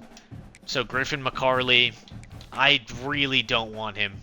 I don't care. Scheme Guru, I want somebody that either helps us get better players or helps us develop players. I'm not that interested in just boosting their ratings artificially. So we're going to offer Manny Diaz here. I don't know if he signs. It would be kind of crazy if he did to come be the DC here, but Manny Diaz he'd be great. Now, big time, as it always is every year, early National Signing Day. Braden Opeda, star dev. Joel Ayodele, normal dev. Normal dev on the offensive line, don't love to see it. Marvin Babcock is an impact dev. Kevin Wolf, normal. Tresman Simonson, star. We lose out on Clavon Grubbs, he's only an impact. Heller is impact. Aguayo, normal. Seeing a lot of normals. Dalton Abreu, normal. Impact for Brad Sanders. Star for Jamison Forston. There we go. Kianko Strewa, star. Okay, we're starting to see some big players on the line. Mike Parms is a normal dev. Youngblood, who we don't get his impact. Nolan Dorsey, or soon-to-be Tanner Bradshaw, is a star dev running back. That should make Tanner happy. I don't know if you're in here, Tanner, but don't forget about the redemptions. So I have them always in my head. George Pinto, normal dev. Matt Fallon, normal dev. Isaacs is impact. Sauer is normal. And we don't know anybody else. Not the most exciting class, I will be honest. Wish we had a little bit better. We're gonna play the Pop-Tarts Bowl. We're gonna play the Pop-Tarts Bowl now. Let's see, what time is it? It's 10:53. It's still early enough. I need to keep pounding water though. So we're gonna start Troy for this game. I want him to get more chances of getting some XP. Once again, agonizingly close to the playoffs, and painfully reminded by Alexander that it was Virginia Tech 2 years in a row. Oh, how I hate that team. Memphis, then some distance, but then it's Virginia Tech. Can't even be mad at Miami. They let us take 2 from them, and then they said, I think that's enough. Playing in the alternates. They'll play in the aways. Play offense only in the first quarter. See how it goes. Turn on the air here.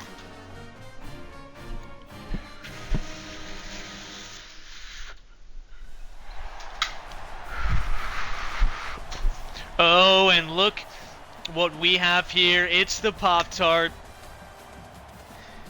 You're right, Alexander. If we're not making the playoffs, at least we're not in the Lockheed Martin Bowl. At least we have a delicious toaster strudel ready to sacrifice himself for the winner of this game. Let's get it. Can we get some Pop-Tarts in the chat? Pop-Tarts. What's your favorite Pop-Tart? I think mine... That's tough. I used to eat the chocolate one, like the double chocolate. It was like the chocolate with the chocolate glazed. And then I ate them so much that I kind of got sick of them. Chocolate chip one used to be really good. I never was really into like the strawberries, the blueberries. I really liked the heavy chocolate ones. I'm curious. I don't know what your preference is. But we've got the dancing mascot. This is sick. The Pop-Tarts Bowl, please. UAB fire. Thank you. Alexander, what's your favorite Pop-Tart? You gotta have one. We're on offense. Let's see. Oh my god. Do you see these sprinkles on the sideline? I don't know if you can tell. Look at the sidelines. They're covered with the Pop-Tart sprinkles. This may be awesome. You know, they should make more bowls fun and not sponsored by Lockheed Martin. Can we do that? Maybe, maybe not. Let's go out and win us a big cinnamon. Oh, cinnamon, oh my days. Oh. This may be the best advertising deal Pop-Tarts has ever got. Because I'm highly considering going to the store tomorrow morning before work and just snagging some Pop-Tarts. Try and run it with Doug. We don't get it. They want us to go for it. We're going to do it. We're on the 41.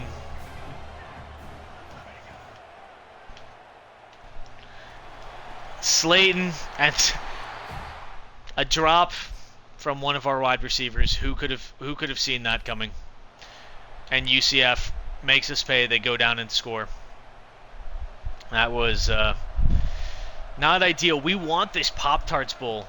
It's the cream of the crop. Our Mackey Award-winning tight end, Sticky Nicky. Bright spot. Let's try and find Sticky Nicky again. He gets covered. Finds Slayton's been getting more involved as we've gotten further into the season, which we love to see. It's kind of hard to see the defenders, I'm not going to lie. Jalen Robinson surprisingly hangs on to a ball. They said it wasn't possible. But then again, they said that a Pop-Tart couldn't lower itself into a toaster at the end of the game and then be eaten. And we've made that happen with the miracle of modern technology. Tramel Hill's big catch. He might get to, depending on the result of this game, he might get to 100 on the season.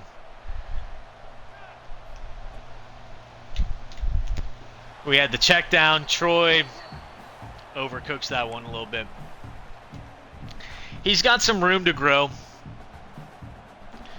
but I have faith that when we see that training results screen, we are going to be happy. The Mackey Award winner, he tries to stretch out for the first, can't quite get it, but we are moving. Troy's had a good start to the game. If we can get to the outside, Grubbs can't outrun that linebacker. We'll try the 52-yarder with Mike. Mike drills it. Is he going to have the leg? He's not. Mike White needs to get into the gym in the offseason, get the leg. We're down 14-0. Just might not be our season, folks. Might not be our season, chat. It's kind of been, you know, we want the Pop-Tarts Bowl. We can't even get the Pop-Tarts Bowl. Tramel Hills. All reliable.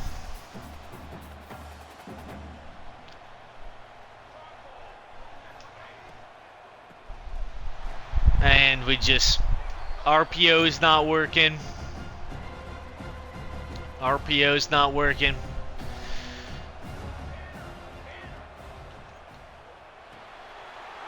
I mean, that was a little bit of a hospital ball. Jalen Robinson does drop it again, yet again, though. Maybe I need to give him a little bit more credit. He is going to raise our pro potential for wide receivers with his likely first-round selection coming up. Get the ball back fairly quickly. I'm trying to run the ball, too. It's just not working. UCF is proving to be a decent opponent. Also, a little bit in autopilot. I mean, I want to win this. I'm not throwing it away, but I wouldn't say I'm locked in. And overcooked once more. You can see, need to win. We really do. You can see where Troy doesn't quite have some of the accuracy that Bernie does. And we needed just half a second more.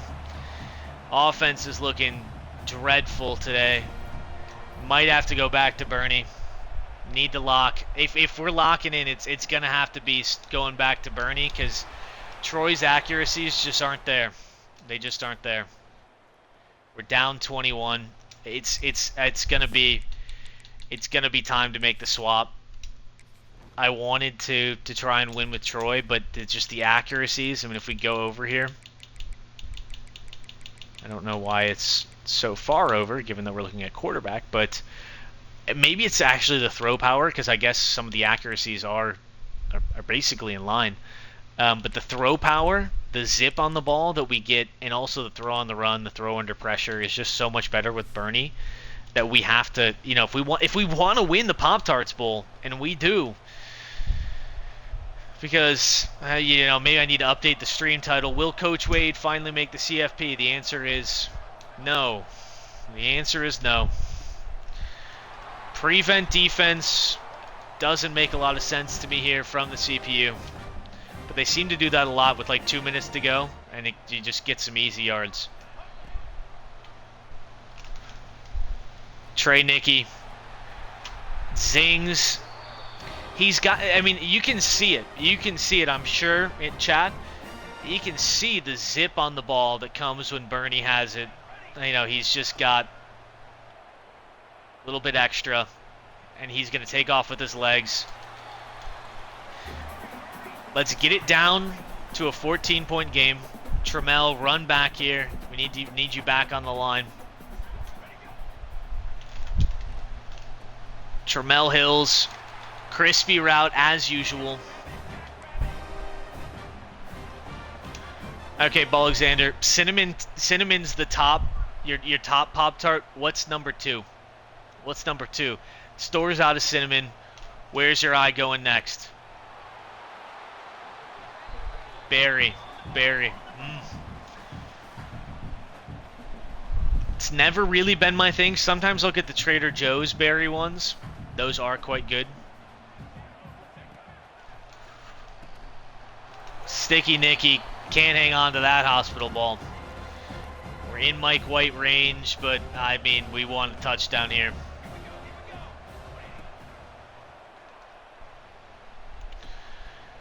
Excellent pass.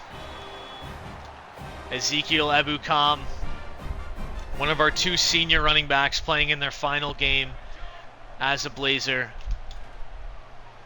Can't quite get it up there.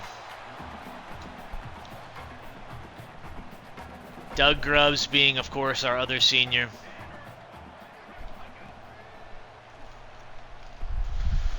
Oh, Slayton takes a big hit.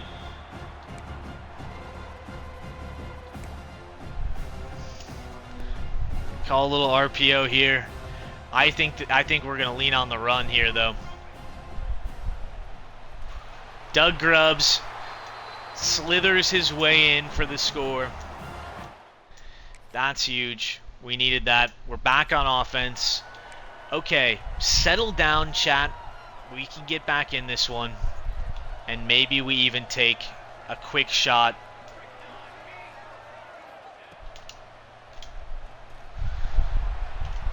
I'm not even reading the defense there. That's just me being greedy. It's me being greedy there. No need. Take the short pass. Take what the defense giving us. Trammell Hills. 4 for 41 today. Having a nice day. 3rd and 2. Let's pick this one up. Gotta lock in. We want the Pop-Tarts Bowl. Got a lot of guys close. Trammell, he's just been getting open all day. 5 for 53. Wasn't involved enough in the ACC championship. I'll take full responsibility. They send the blitz. Doug Grubbs gets 6. We'll take it.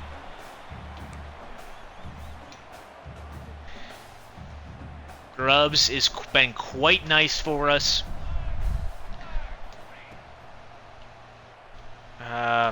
Should have thrown that. Should have thrown that underneath to Hills. Trammell Hills was open over the middle. Panicked a little bit. And it's an interception. 13th pick for Bernie this season. Unfortunate. We get the ball back almost immediately. Defense is playing well. We're a little sluggish on offense, to be honest with you. Maybe to be expected. Jalen Robinson gets hit.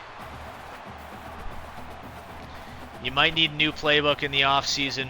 What makes you say that, Alexander? Custom playbook. Jalen makes the big catch. What makes you say that, Alexander? Here's the thing. We've also never had really the most talented roster. Need more cheese. More cheese. We got to win with some honor. Oh, what a catch by Jalen Robinson. He can't catch it with two, but he can catch it with one, apparently. Cheese plays. I don't know if we need cheese. What we need is more consistency with the offense and just take the stack.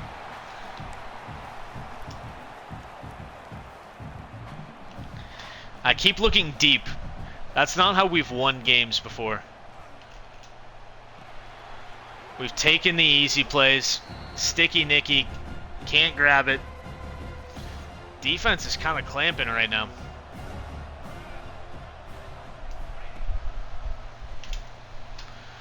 What? That's just... And Jalen Robinson can't hold on. Jalen Robinson cannot hold on. Oh my God, the commentator's saying a rare drop from that dude. He did not do his film homework, because that's not a rare occasion for Jalen Robinson. He's been dropping the ball all season.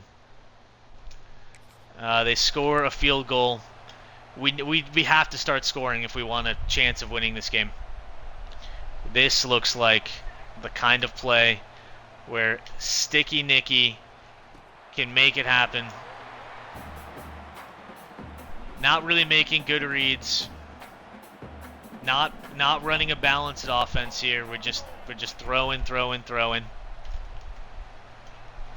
And it's just not working. It's just not working. UCF defense kind of clamping.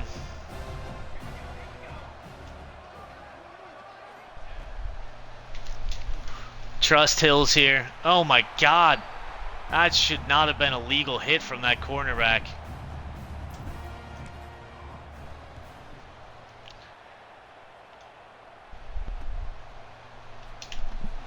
Oh my God. Leveled by the punt team. And an interception by Corey Soro, our exceptional true freshman, redshirt freshman, gives us some life. We get the ball back here in the third quarter. We're not getting any plays that are working. We're not getting any plays that are working. Sticky Nicky hasn't even really gotten it done. They've got some real speed at linebacker, and that's kind of been Sticky Nicky's big advantage.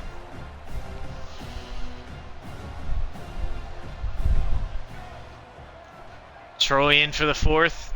You know what? We'll do it. Why is he not? I want him to actually throw a deep shot there, but keeps throwing it short. I think it's because the game's registering it as, Robinson hasn't beaten his man, so he's not going to throw it deep. Okay, we're gonna bring in Troy. Down 2 touchdowns, still plenty of time. Can Troy Barnes, true freshman, win the Pop-Tarts Bowl?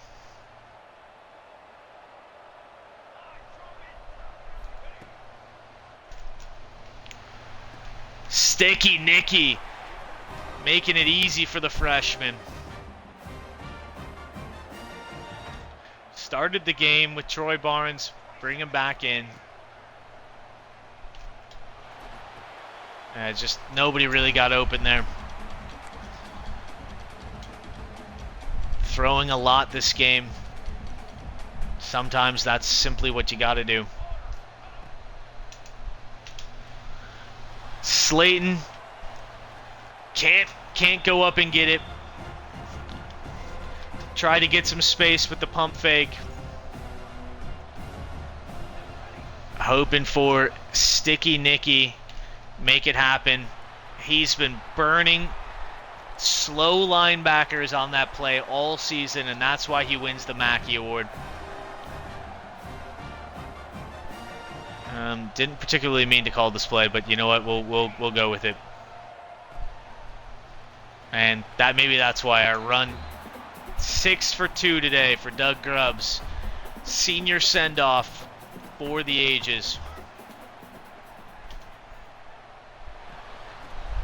Grubbs does catch that though, 5 extra yards. Troy bringing the boys downfield. This is 4 down territory though.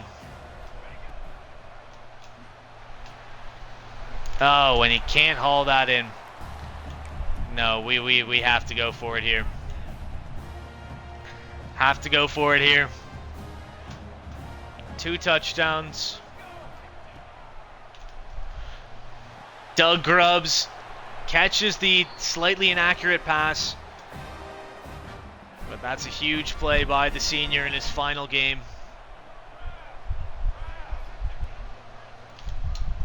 We're looking for Trammell. Trammell gets us down to the 3. Trammell Hills. What a season for the true freshman. True freshman to true freshman. 5-star to 5-star. Let's run this inside. I like the look we have a lot more there.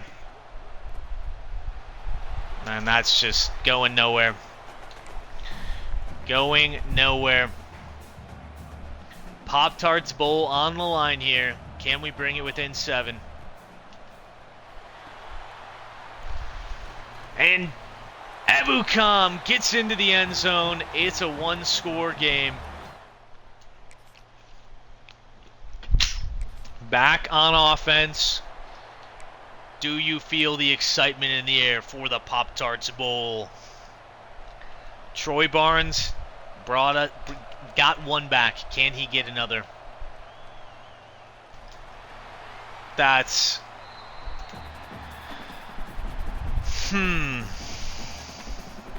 This is not ideal. Grubbs gets a pretty meaningful gain there.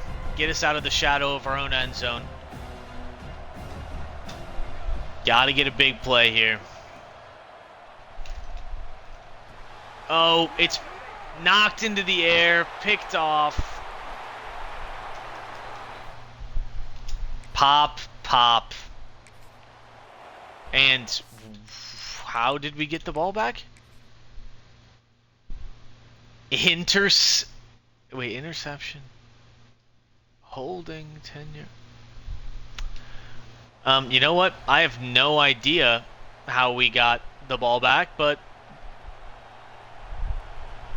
doesn't really... I thought it was going to be...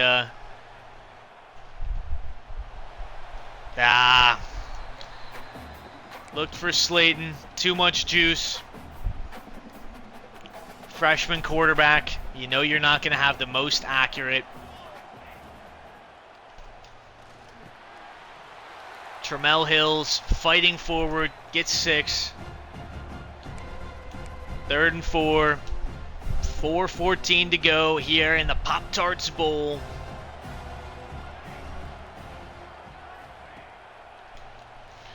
Kenya Haslam been playing in the shadow of Sticky Nicky all season, but he's gotten a few nice little plays when we've needed him. This is one of our favorite plays, little mesh concept with Sticky Nicky. Gets another 5 yards. We just need to keep moving down the field. We still have plenty of time. Doug Grubbs check down artist, Troy Barnes. Got to keep driving down the field.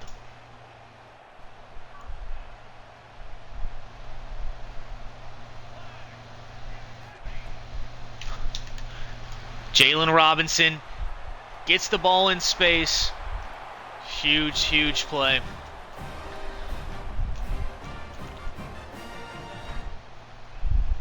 The biggest of all prizes on the line. The Pop-Tarts Bowl.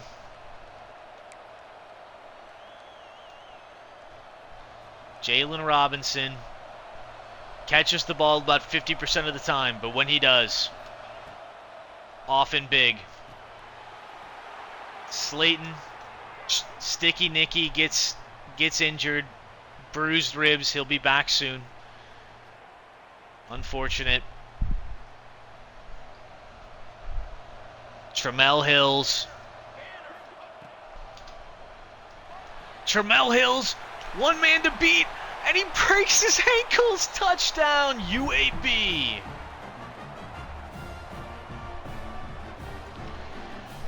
UAB storms all the way back on the arm of Troy Barnes. And let's watch that beautiful cut again. Hills was wide open. He had one man to beat. Puts his foot in the ground and makes the DB look absolutely silly. Okay. We were playing offense only. I didn't really think through that. Should have slowed it down. 35 seconds. If we can get in field goal range, Mike White could get us the win here in the Pop-Tarts Bowl. That's what we want. Linebacker out of position. Sticky Nicky. He can't haul it in. Sticky Nicky cannot haul it in. Last thing we want to do is turn it over, so we're cognizant of that.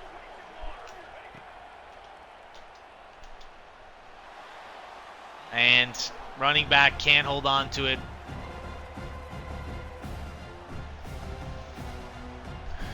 Troy, this looks like kind of a cover 4 look. Doug Grubbs, we have only one timeout left. Or we used our final timeout. On the 33. They've got two safeties very deep.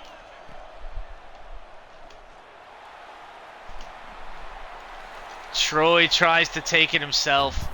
I don't know what I was doing there. Honestly, kind of playing for overtime. Troy chucking it. And it's intercepted. But it's more or less fine. We knew it was going to go to OT. More options, play options. Let's play the full game here. Why is UCF here? This is not how overtime works. You know what? I'm honestly fine with that, and here's why. They should have started at the 25 or whatever it is. I don't know why the hell they were all the way back there, so this feels more fair. This feels way more fair. Now, can we play defense? Who knows? Who knows?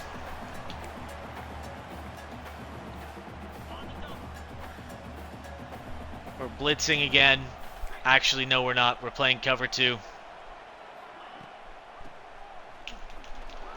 Oh, big user stop. Gerald Gibbs can't get anywhere. It's time to press coverage. Play him underneath. We're blitzing again. And they get it in the back of the end zone. I'm going to tell you right now, if we score a touchdown here, we're going for 2. We're not going back and forth. Have to get a touchdown. Troy Barnes, for all the glory here, brought us all the way back. What the actual fuck is going on here? EA, fix your game. What is this? What the hell is going on here? Are you kidding me?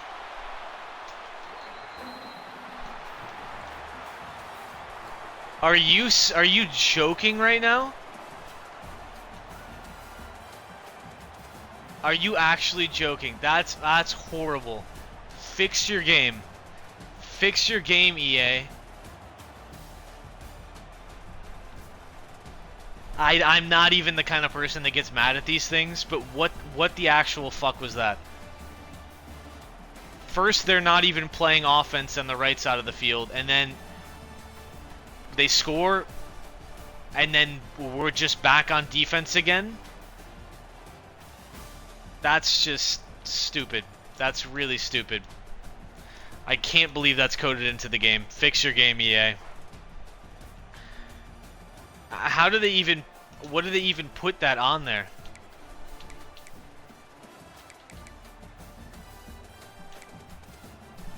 Interception. So, like what is this? We clearly don't get the ball in overtime. Cursed team. That... I don't really get mad playing these games. That was silly. Whatever. It doesn't matter. But that's silly to me. It's annoying more than anything else. Oh, Manny Diaz has accepted the offer. Wow. Okay. So, you know what? I was mad for like 2 minutes there. Knowing we're gonna have this freak on our staff. We can't... I don't think we can see his stuff. No. That's our stuff. We're not gonna be able to see his stuff till we get to the off-season component, but that's a huge get. Whoo, baby. I'm excited. Tulsa beat Texas. Oh my god. Tulsa beat Texas. Oregon beat Illinois. Liberty beat Ohio State on the road. 2030 is drunk right now. And Michigan beat Penn State. All the road teams except Illinois advance. This could be a crazy one, or it could be not crazy at all. We will see. Let's see the staff moves. I don't know my college coaches that much. Mike Norvell goes from Penn State to LSU. Brian Kelly retired. I don't really know too many coaches, so this is gonna be lost on me.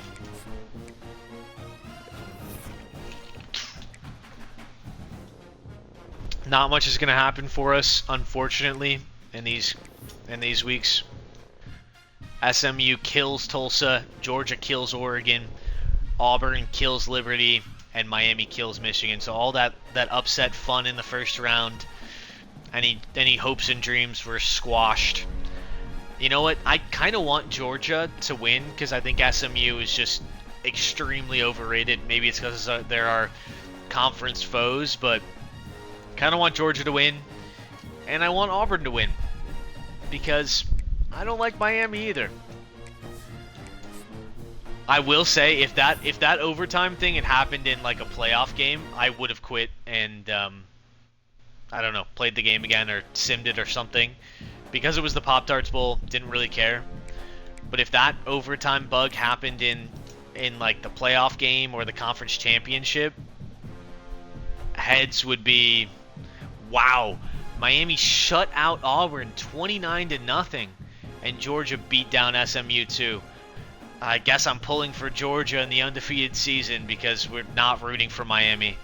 Let it be known though that Miami's only loss this season was a beat down to us.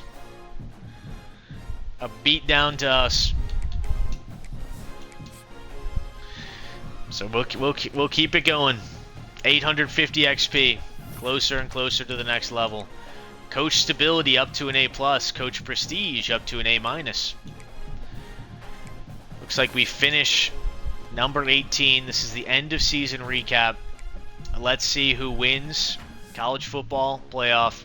It was Georgia over Miami, 16-0, or sorry, 29-22. They finished undefeated. They also had an undefeated season in 2026, so they're kind of cooking.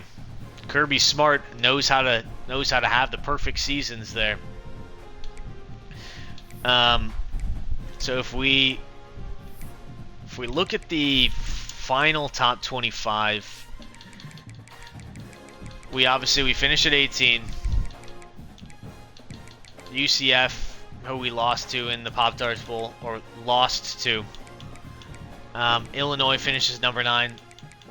Lightning is bumping, so is the Thunder. I think we'll just keep it going. We'll keep it going. We're going to see what happens here in the draft results. If you haven't been with us for the draft, we do the teams and we do the picks live. As you can see, a little example of what we've done in the past with Draft 2028 and Draft 2029. Some school legends in there. Would you agree, Alexander? Some school legends in those draft classes. Interested to see what happens from there. Not a lot of transfers this year.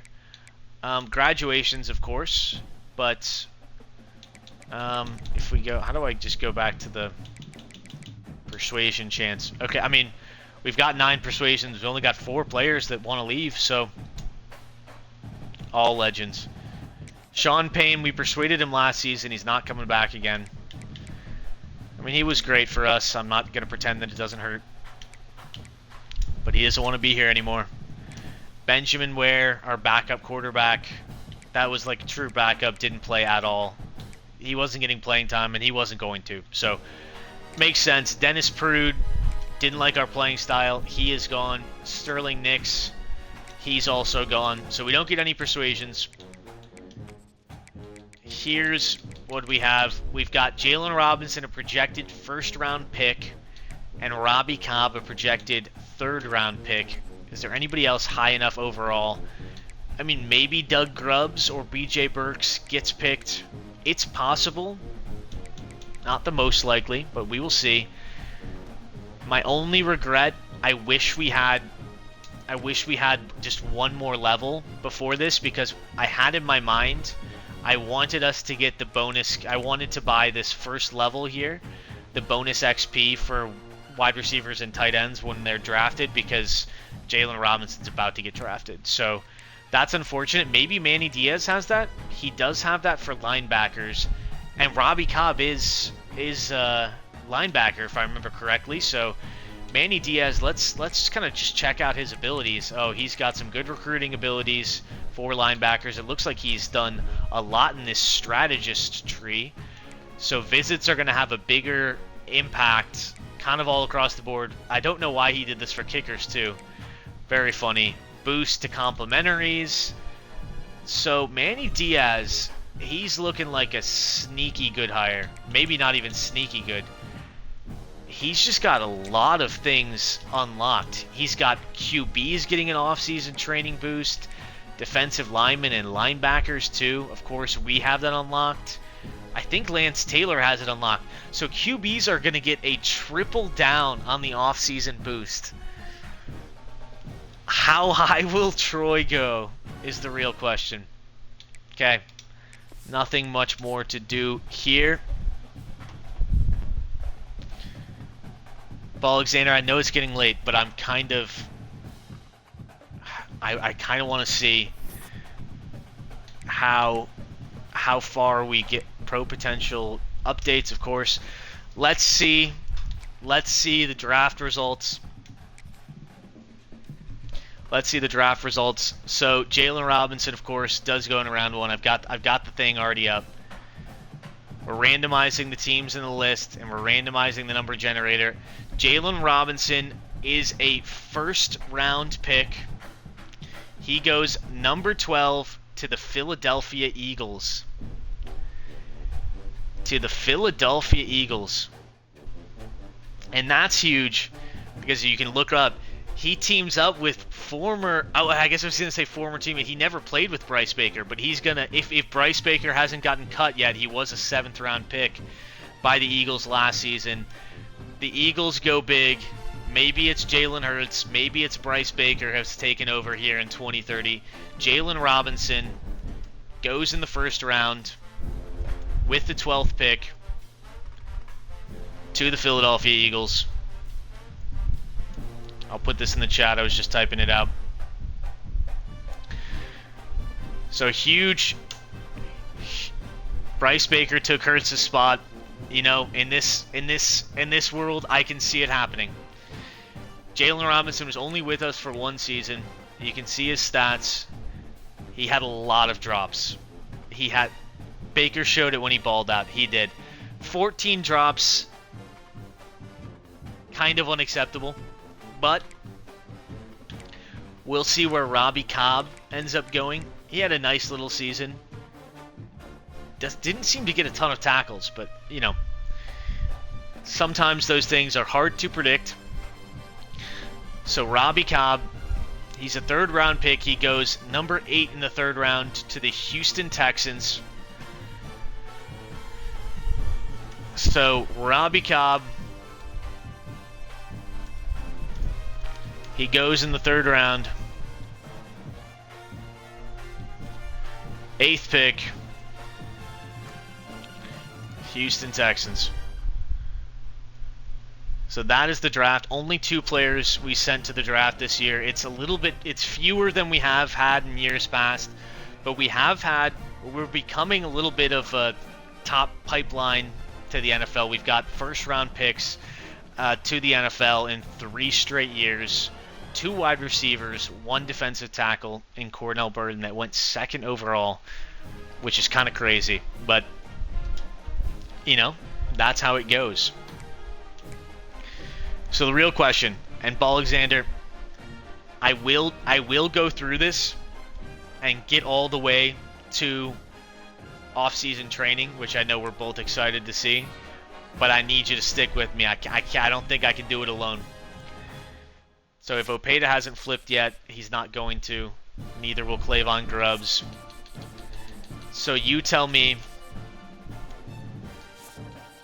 where your head is at. Are you sleepy? Do you need to get to bed?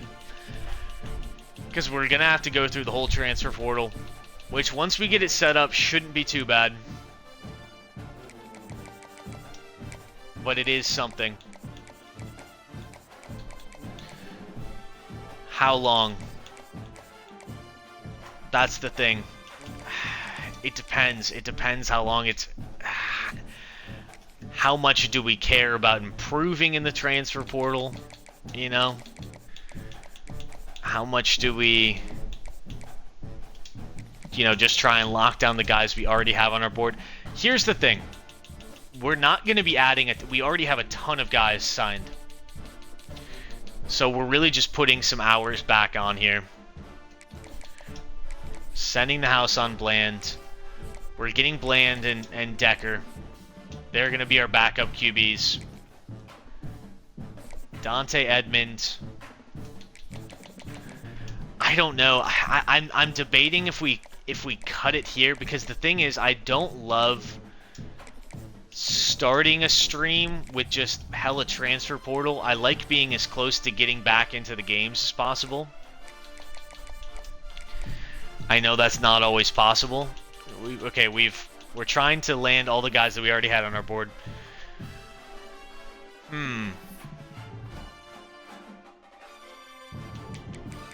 Let's see. Any state. Top edge rusher in the class wants to be here. I'll get some water, come back. I'll decide what we want to do here, because I am really excited to see how Troy how Troy levels up. 30 min. I think we could get it done in 30 min just given the state of our team right now. I'm gonna grab some more water, but our team is like we've signed. If you come in here and look at it, we've signed 17 players already, and we have a bunch more on our board. Like we're closer. We don't have to use the transfer portal quite as heavily, and you can see we're building up some. Our program tradition still is bad. Stadium atmosphere maybe never changes, and these don't. Some of these don't change. Okay, I'll be right back. 30 min. If you can hang with me 30 min, I will. Because we get transfer portal position changes, and then we get the big upgrades. That would be a great note to end on. So we're going to try that.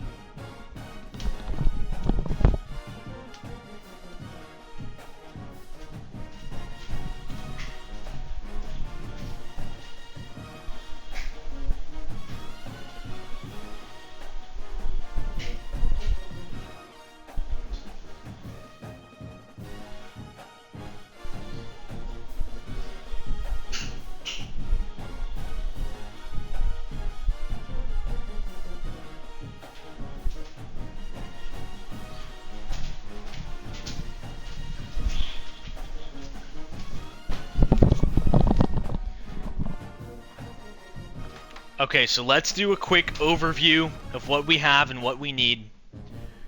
We've got quarterbacks, right? We've got our two guys that we're just trying to bring in. Grubbs is gone, Ebukam is gone, Stokes still here. We've signed 2 running backs. Trying to get a third. I'd like to add 2 more, if possible. 2 more if possible. Wide receiver. We've signed 2. We're probably not going to get that third. Maybe we add 1. So our shopping list. And maybe you can help me remember this. We want 2 running backs to add 1 wide receiver. Tight end, not a big need. We've got the reigning best tight end in the country. Left tackle, I feel fairly good. Fairly good about left tackle. Don't think we need to add another.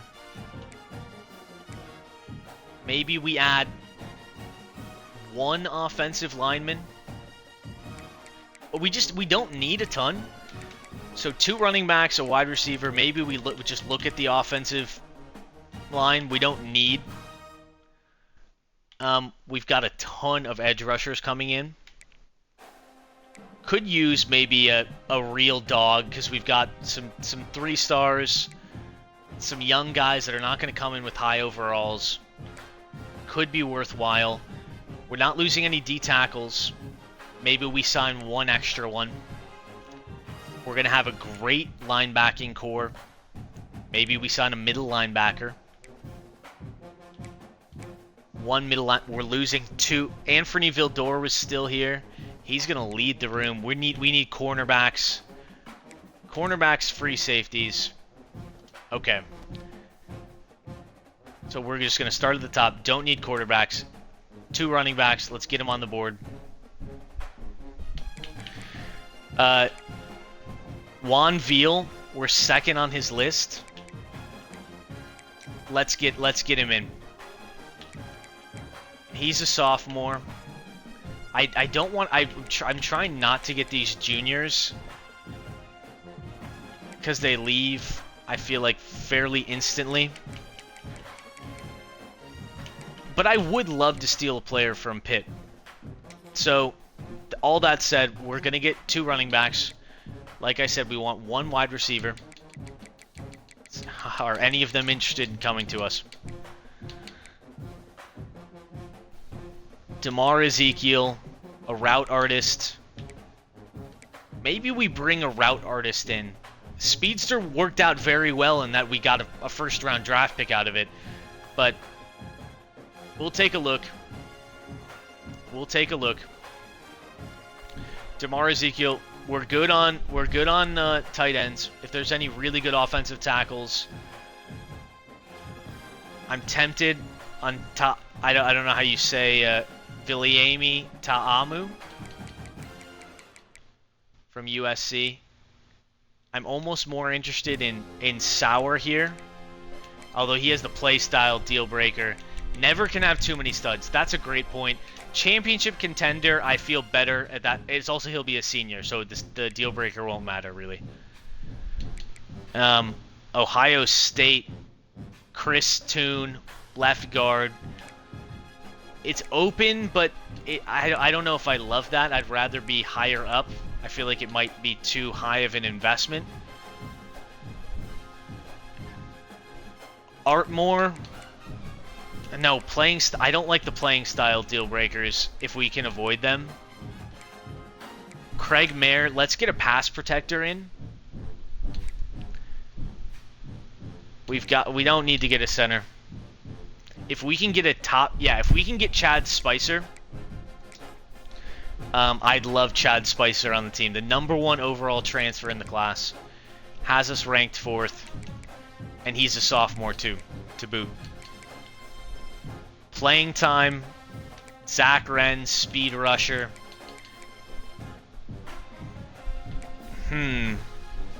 Storm Gowan or Zach Wren? I like a speed rusher. We had trouble getting to the quarterback. Maybe we add an outside linebacker. Terrell Crumpler. That's a great name for a linebacker. A middle linebacker is a must. Hewitt, Mangold, Sean Fung from Arizona State. Let's add Fung since we're already high up there. Need some cornerback help. We might not find it in the portal. Sterling Nix we know is good. So maybe we try and bring Sterling Nix back. We have no chance on Sean Payne. Although is Sterling Nix, does he have the playing? He has the playing style deal breaker, so I don't really want to deal with that. And he is a junior. Let's see if we can find a freshman. Randy Landry. Mike Arma. Why does that name sound so familiar? Why does that name sound so familiar? We're going to try and get Randy Landry. I'm going to see if I can find another freshman. Or actually, maybe Alonzo Degree. And then let's see if we can get a free safety in. Are there any good options? Yes, Patrick Avils from Clemson. So let's see where we're at here. Chad Spicer, we want. We're going to offer scholarships to all these guys. Okay, so actually, Alexander, this shouldn't take as long. Because we've kind of, I mean, we're not scouting. But we've ID'd who we want.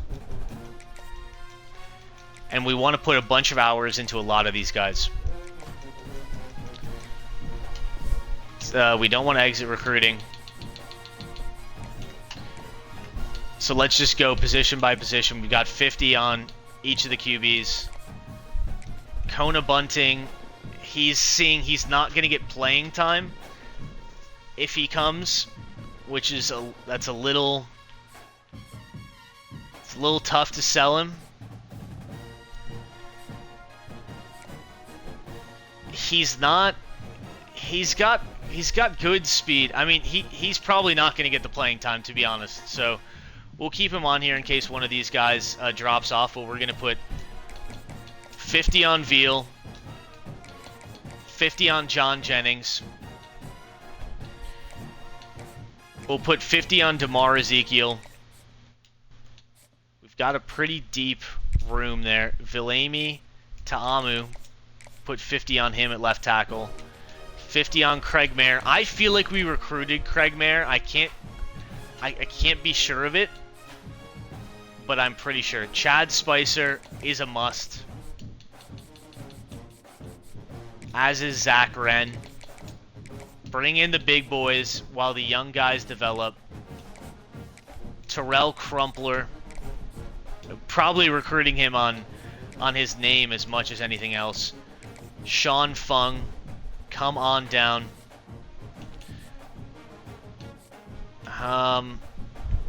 We like some of these corners. I did like Aviles.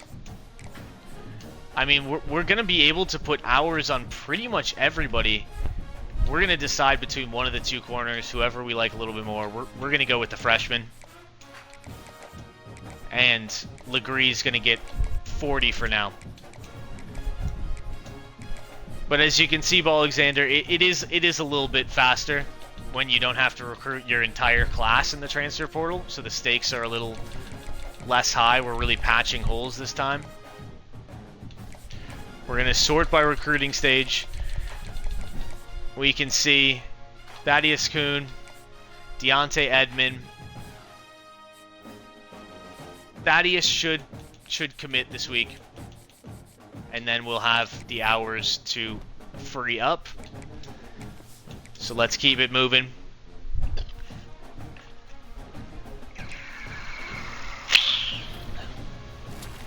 Like I said, Thaddeus commits.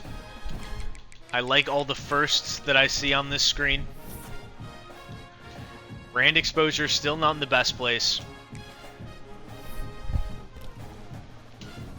But we want to sort by recruiting stage.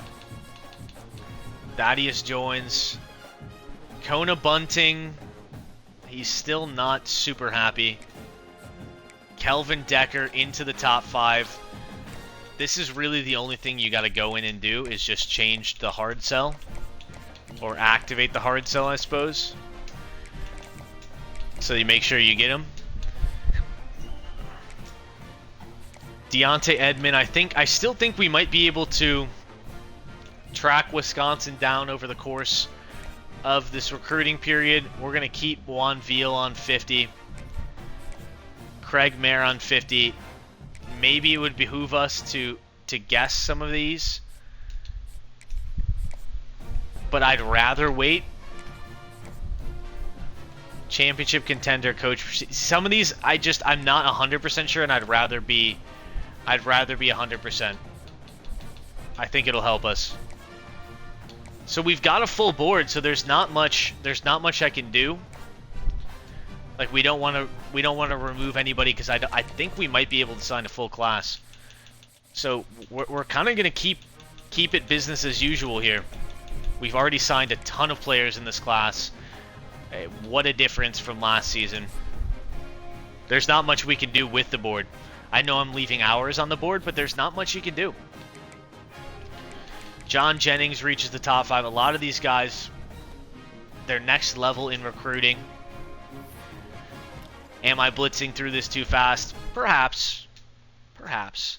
But I have felt good about our recruiting class so far. Not the best development traits, but we have been getting the players that we want. Deontay Edmond, will we get him? Likely not. Kona Bunting, also looking potentially unlikely. We're going to be able to hard sell Gerald Bland, only a backup quarterback for us, with Troy Barnes and Bernie Shipman really kind of getting a stranglehold on that. But we do need backups. You always need backups, as we've seen. You know, the injury bug hits with ferocity in college football. Juan Veal, playing style and playing time. Can we guess his hard sell? We do need to sign the running backs. Playing style and playing time. Could be campus personality. Could be the clutch. It's one of those two. We're going to guess the clutch. Juan Veal, hope you come on down. John Jennings, I just don't feel like we know enough. DeMar Ezekiel.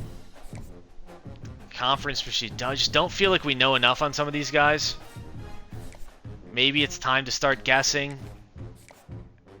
If we don't, we're not going to get some of them. Pro potential, conference prestige. Let's see if we can guess this. Pro potential. I wish there were easier ways to guess this. Sunday player. Craig Mayer, we'd really like you. Chad Spicer, we're going to need to guess here too. I have a feeling I know what this one is. Let's see if it is on Chad Spicer. Zach Wren, playing time, coach stability. Zach, sick names already. Playing time, coach stability. The clutch. Terrell Crumpler, I need this man like a fish needs water. The name is simply too sick. Crumpler out there crumpling bodies on the field. I may ascend. Sean Fung. This is a classic one to me. I see a conference legend in Sean Fung's future. Randy Landry. We don't know enough. Championship contender. I'm still waiting. Patrick Aviles, championship contender, conference prestige. It's not proximity to home, which means I think it has to be this one. What, is there another one? Could be aspirational goals for Aviles. Dennis Gray, we have no competition on. Is this the smartest way to go about it? Should I be guessing more players, deal breakers? Perhaps.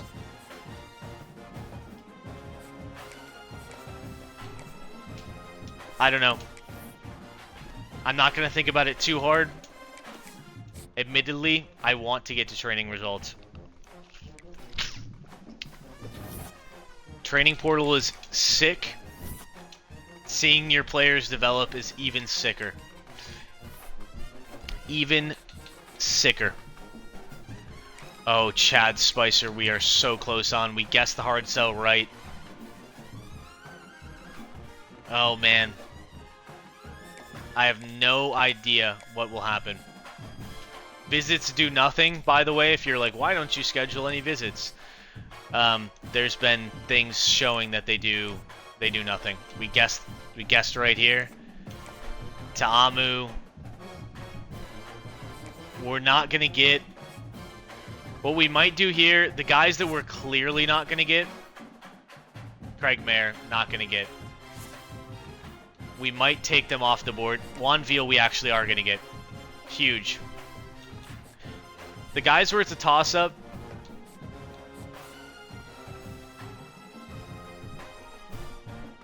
John Jennings, I don't know why his playing time has gone to an F.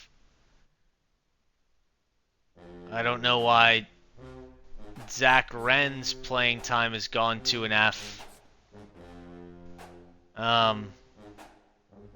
That's unfortunate.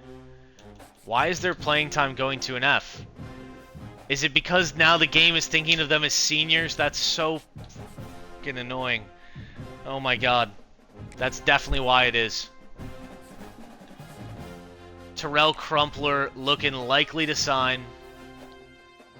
Deontay Edmond, maybe. That's unlikely, but maybe. Man, that is so annoying. That little bug right there.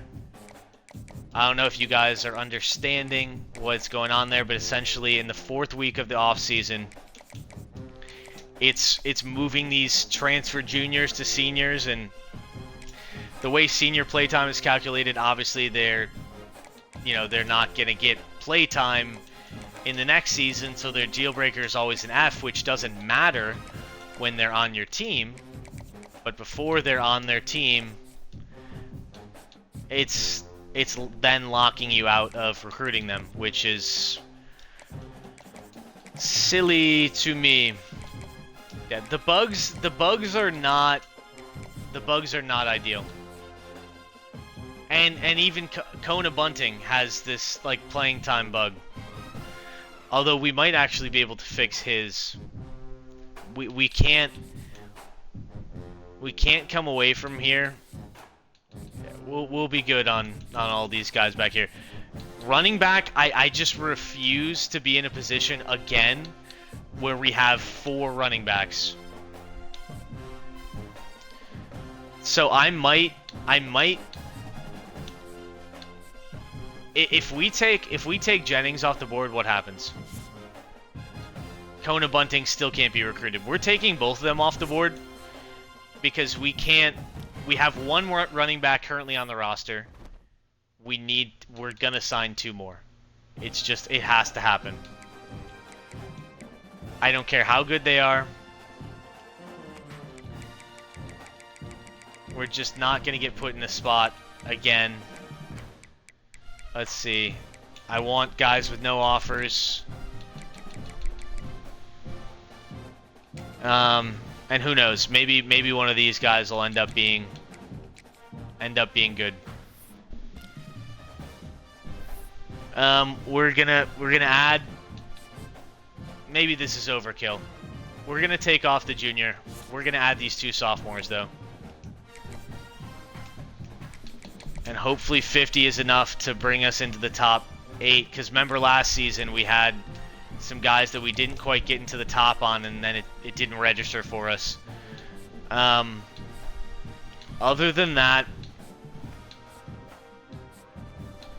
I feel okay about our offensive line. Ren doesn't... That's silly, but it is what it is. All these were little bonuses, in my opinion. These guys we were going after.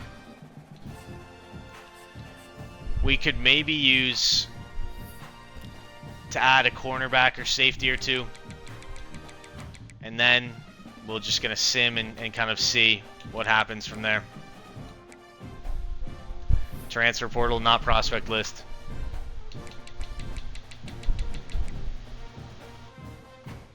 Cornerback.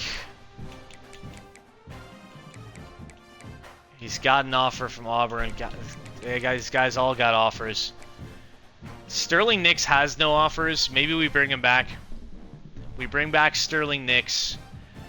And let's scoop up a safety. Evers open. Has an offer. Or doesn't have an offer, excuse me. We'll bring him in. We will bring them in. Let's see. Safety. Terrence Root. Let's give him an offer. Let's give him 50 hours. Sterling Nix, we will bring back. Doesn't have an offer. Nobody has wanted to go after him. And that will do it for the portal. We'll see how things shake out. We're not going to get a full class. It's almost impossible when you're going after the caliber of prospects that we are. We're going to get some signings. Juan Veal, Asa Blazer, DeMar Ezekiel, also signing for us here. Terrell Crumpler, I mean, excellent name for a linebacker. Alonzo Legree, the cornerback, he inks a deal. Gerald Bland, he's going to be the most boring backup you ever did see. Dennis Gray, another linebacker filling out the class. Chad Spicer, the #1 transfer in the entire class at edge rusher. He's going to be, hopefully, a beast for us. Kelvin Decker, another backup quarterback for us. Manny Addington, I like to see running back signing. Sterling Nix does test things out in the portal, comes back to us. Terrence Root, free safety. And as it always happens, I believe we only got 2 running backs there. I think we only got 2 running backs. Say it ain't so, Joe. Oh man, I don't know what to do about it, because it doesn't matter how many I put on the board. I feel like we always end up going into the season with just 4. Star Dev on Kelvin Decker, a little less exciting knowing that we have Troy Barnes waiting in the wings. Dorsey, oh, this is going to be the renamed one. Tanner Bradshaw is going to be Nolan Dorsey. Star Dev, we already knew that. Sour, normal. Juan Veal, impact. Anthony Wall, impact. Manny Addington, impact. On the wide receiver front, Babcock, impact. We knew this. Edmund was normal. Ezekiel's normal. not a lot of big hitters in the wide receiver room. Iodele, Simonson, I think we knew all these guys already. On the edge, Julius Heller, impact. Aguayo, normal. Abreu, normal. Brad Sanders, impact. Jameson, four-star. Spicer, elite dev. Whew, Chad Spicer's gonna get it spicy on the defensive line. The #1 transfer in the nation chooses to come to UAB, and he is an elite dev wrecker on the defensive line. Chad, he's one of the true gets of the class. Don't sleep on Kian Kostrewa, though. See all the abilities he already has. Star dev, too. Dennis Gray's star. Terrell Crumpler, impact dev. George Pinto, normal. Sean Fung, we wanted him badly. He was elite dev. Signs with Oregon. Matt Fallon is normal. Thaddeus Kuhn's normal. Randy Landry's impact. Sterling Nix, we already knew his impact, as well as Legree. Roots is impact. Aviles, we can't get. He's elite dev, so we missed out on some guys that would have been some real difference makers. But if we go to the top classes, we finished number 16. Actually, well behind a lot of the rest of the ACC. We bring in 29 total recruits. No 5-stars, though. I think that brings us down because we have a lot of 4-stars, a lot of 3-stars, no 2 or 1-stars, but we didn't get a 5-star this year. We have a good team. The 5-stars that generated in that class just didn't really work out, or they didn't make sense for us. We're going to look at position changes, and then what you've been waiting for, the kind of the development.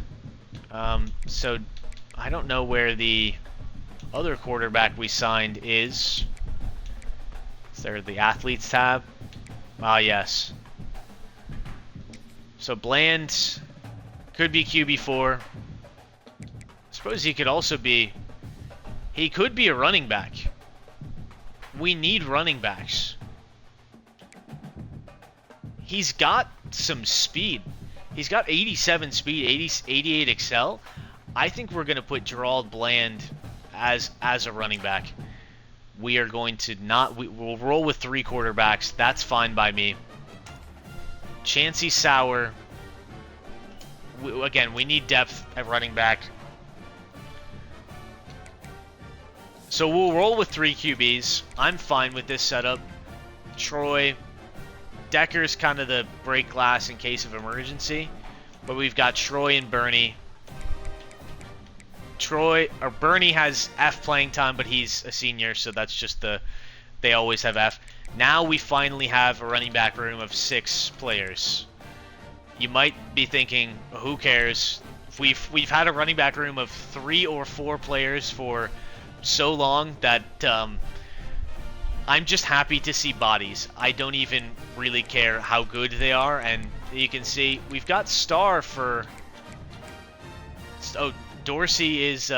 we got to change the name once we get through position changes. But Dorsey will... He might have to redshirt, but he will get a shot. We've got a lot of wide receivers. We might actually have to cut for the first time this year. Some normal dev guys that... Like Antonio Sanders, normal dev. I don't know if he's really getting the field. I don't know. We'll have to see. We'll have to see what it looks like after training results. I don't know if we really need to move anybody around this go round. We may actually have to cut some people though. Just looking at some of this, I think we might have over recruited. We're very used to a lot of guys leaving in the transfer portal. So I think this was a bit of a surprise, in my opinion. Bit of a surprise. Cornerbacks looking a little weak. Vildor finally tops the position. Our 5-star from our first ever 5-star in program history. Hasn't played much. He had impact dev, so he has not gotten on the field. Maybe we move a cornerback to strong safety, if that makes any sense.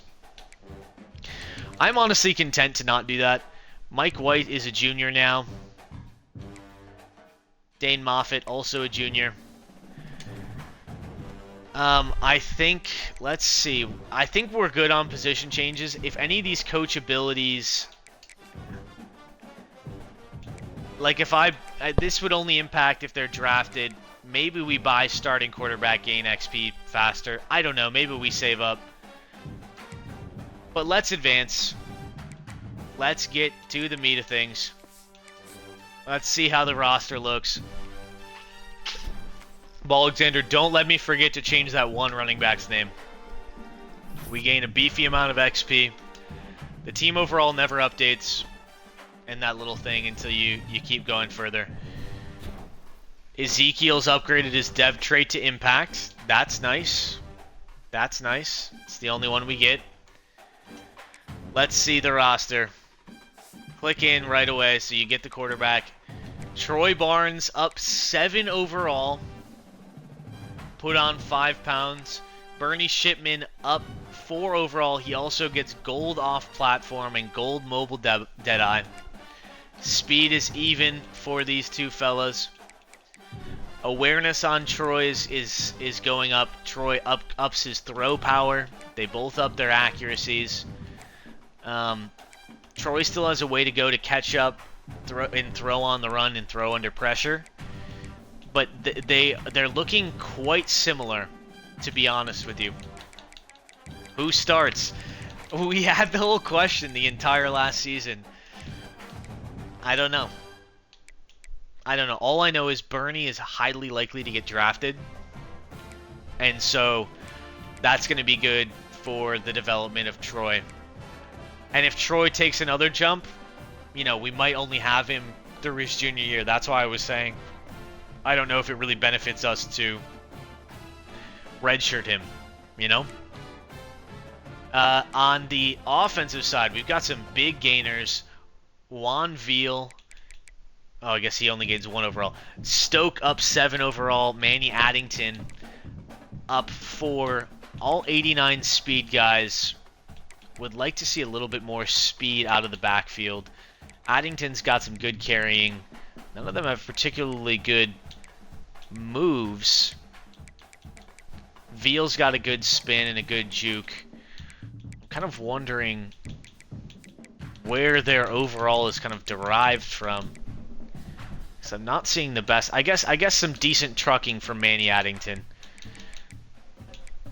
Some good strength, good awareness. I guess good acceleration on these guys. Nobody I'm extremely excited about. Maurice Angel plus 11 overall. Wow, he gained a lot in the one offseason. I guess that's the bonus. That's what that bonus XP for after a wide receiver gets drafted. He ups his agility to 99, 92 change of direction. Maurice Angel could be the angel sent from heaven to revitalize our offense. You like that one, Chad? He's got highly upgraded catching, good short route running, good medium route running, decent deep route running. DeMar Ezekiel, the route artist, his route running looks incredible. Spin move, juke move up plus 10 each on Maurice Angel. Okay. He's looking quite good. Huge stride forward. Tramel Hills. I was honestly maybe expecting a little bit more from the development side from him. Doesn't look like he has gained any new abilities. Does gain some speed. Tramel Hills now a little bit of a burner. 91 speed. Chad, if you want to rename any players and you've got the points to do so, now would be a perfect time. We're about to go into the depth chart and edit Tanner Bradshaw. He's got one of the running backs that we recruited. The wide receiver room, it does have some speed. So that looks pretty good. That looks pretty good. Tight end, Sticky Nicky only goes up 1 overall. He does get to 90 speed, which at tight end, it might not sound like much, but it is freakish. He gets, I gotta think, I'll have a name for next stream. Okay. Well, I guess we're not gonna advance from this point. Devin Manning goes up 3 overall. He's getting the pass blocking up substantially. Great pass protector to watch the blind side for either Troy Barnes or Bernie Shipman. Ryan Stacy goes up. We're getting a much improved team. Wow, Ricardo Irvin up to a 91 overall. Look at all those abilities. We're actually going to click in. Look at all these abilities on Ricardo Irvin. If we go to his abilities, he's got strong grip, workhorse, second level, inside shield, ground and pound. He's kind of a beast. Kind of a beast. He's got great run blocking. Okay pass blocking. But just a lot of strength. I mean, that's gonna be awesome. Santucci gets up to an 87 overall. He's got some good pass blocking, some good run blocking. The beefy boys in the trenches are looking tasty. Right tackle's a little bit weaker. If you just, yeah, the left side, left tackle's really good. Center, obviously, the strong point. Nicholas Duzabel goes up 4 overall points. These guys are much slower. I don't know if I like the edge setter archetype. I don't really know what position they're supposed to play because they are extremely slow. I mean, just like look at the difference between Duzabel and Donahue or McNamara. It's pretty striking. Chad Spicer up to a 93 overall. Oh my god, and look at all those abilities. We needed a mercenary. He does have his proximity to home needs to be an A, and he's only got a B. But I think instead of transferring, he's going to declare. I hope this is what happens. He declares to the draft after the season. So we get the pro potential, we potentially get a boost, and so on and so forth. Defensive tackle looking like our weak spot. It has been the case ever since Cornell Burton left. Nobody over 80 overall, but by God, our linebackers look like absolute freaks. Corey Soro, elite dev, he gets platinum. Workhorse, he's going to be a monster. I mean, look at speedy linebackers with some acceleration. I mean, Corey Soro might even decide he wants to go to the draft this year. 97 hit power for J.J. Smith. They've got great zone coverage too. The defense might actually be special this season. Middle linebacker doesn't look quite as great. Crumpler up an overall. Mashoud Orlando up 7 overalls. Anthony Vildor, he's really just not making that many improvements. We'll see how this season turns out for him. DeMarcus Brooks up. Robert Lipscomb up. Mike White, is he capped? He goes up like 1 awareness. Mike White is normal dev, so keep that in mind. Kick accuracy doesn't really go up. He's not really going to get better or all that better. So here's what we're going to do. We're going to go forward 1 week. I'm going to... Well, we're going to see if we need to encourage transfers first. Our roster size is pretty perfect right now. 82 out of 85. So we recruited basically to the max possible. Could we cut players? I mean, that we no longer need? Maybe. But, I mean, like, we have a lot of wide receivers. They're not all going to get play. But I don't think we want to. We have the room. We don't need to. What we are going to do, custom conferences, we're good. We're staying in the ACC. We still have plenty of enemies to face in the ACC. We're going to go forward 1 more. Just so I want to get Tanner Bradshaw, his player. We're going to start the next stream. We're at 91 overall with a 91 overall offense and a 91 defense. feels pretty good. Here's what we're going to do. Go into the depth chart. We're going to rename. It's Nolan Dorsey. Going to rename him here. Let's see. Hopefully his skill caps are good. His skill caps are pretty good. They could be better, but we're editing him. Tanner Bradshaw. Don't know if Tanner's going to play this season.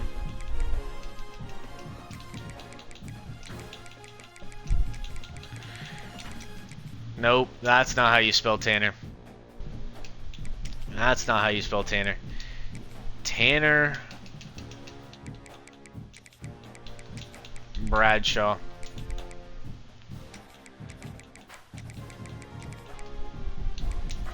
Almost put a 2 in his name. Are we Elon Musk?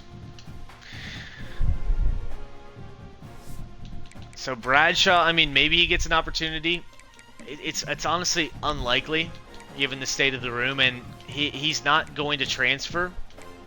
Most likely, if we redshirt him. So Tanner might be waiting a second to see his guy in here. But yeah, if you've got channel points, I think it's 1,000. If you got some channel points, now is the time. Goal line maybe. Goal line maybe. I could see it. Get head. Shirt him. Get head, shirt him. Hello, welcome into the chat, Gus from Breaking Bad. Thank you for being here. I don't know what get head shirt mean. Get head, shirt him means. Maybe you're saying red shirt Tanner Bradshaw. That is part of the plan. We are going to. Let's see if there's a guy that I'd like that I think you will also like. We're gonna raid Baffle. If you stick around, you'll get some channel points. Maybe you'll have enough to get another named recruit when we do the next stream. But thanks for being with us. We are going to start the raid with Baffle. I think you're really gonna like him. He's very chill. If you stick with us, raid, you get some channel points. And we're going to raid. Thank you so much for being with us.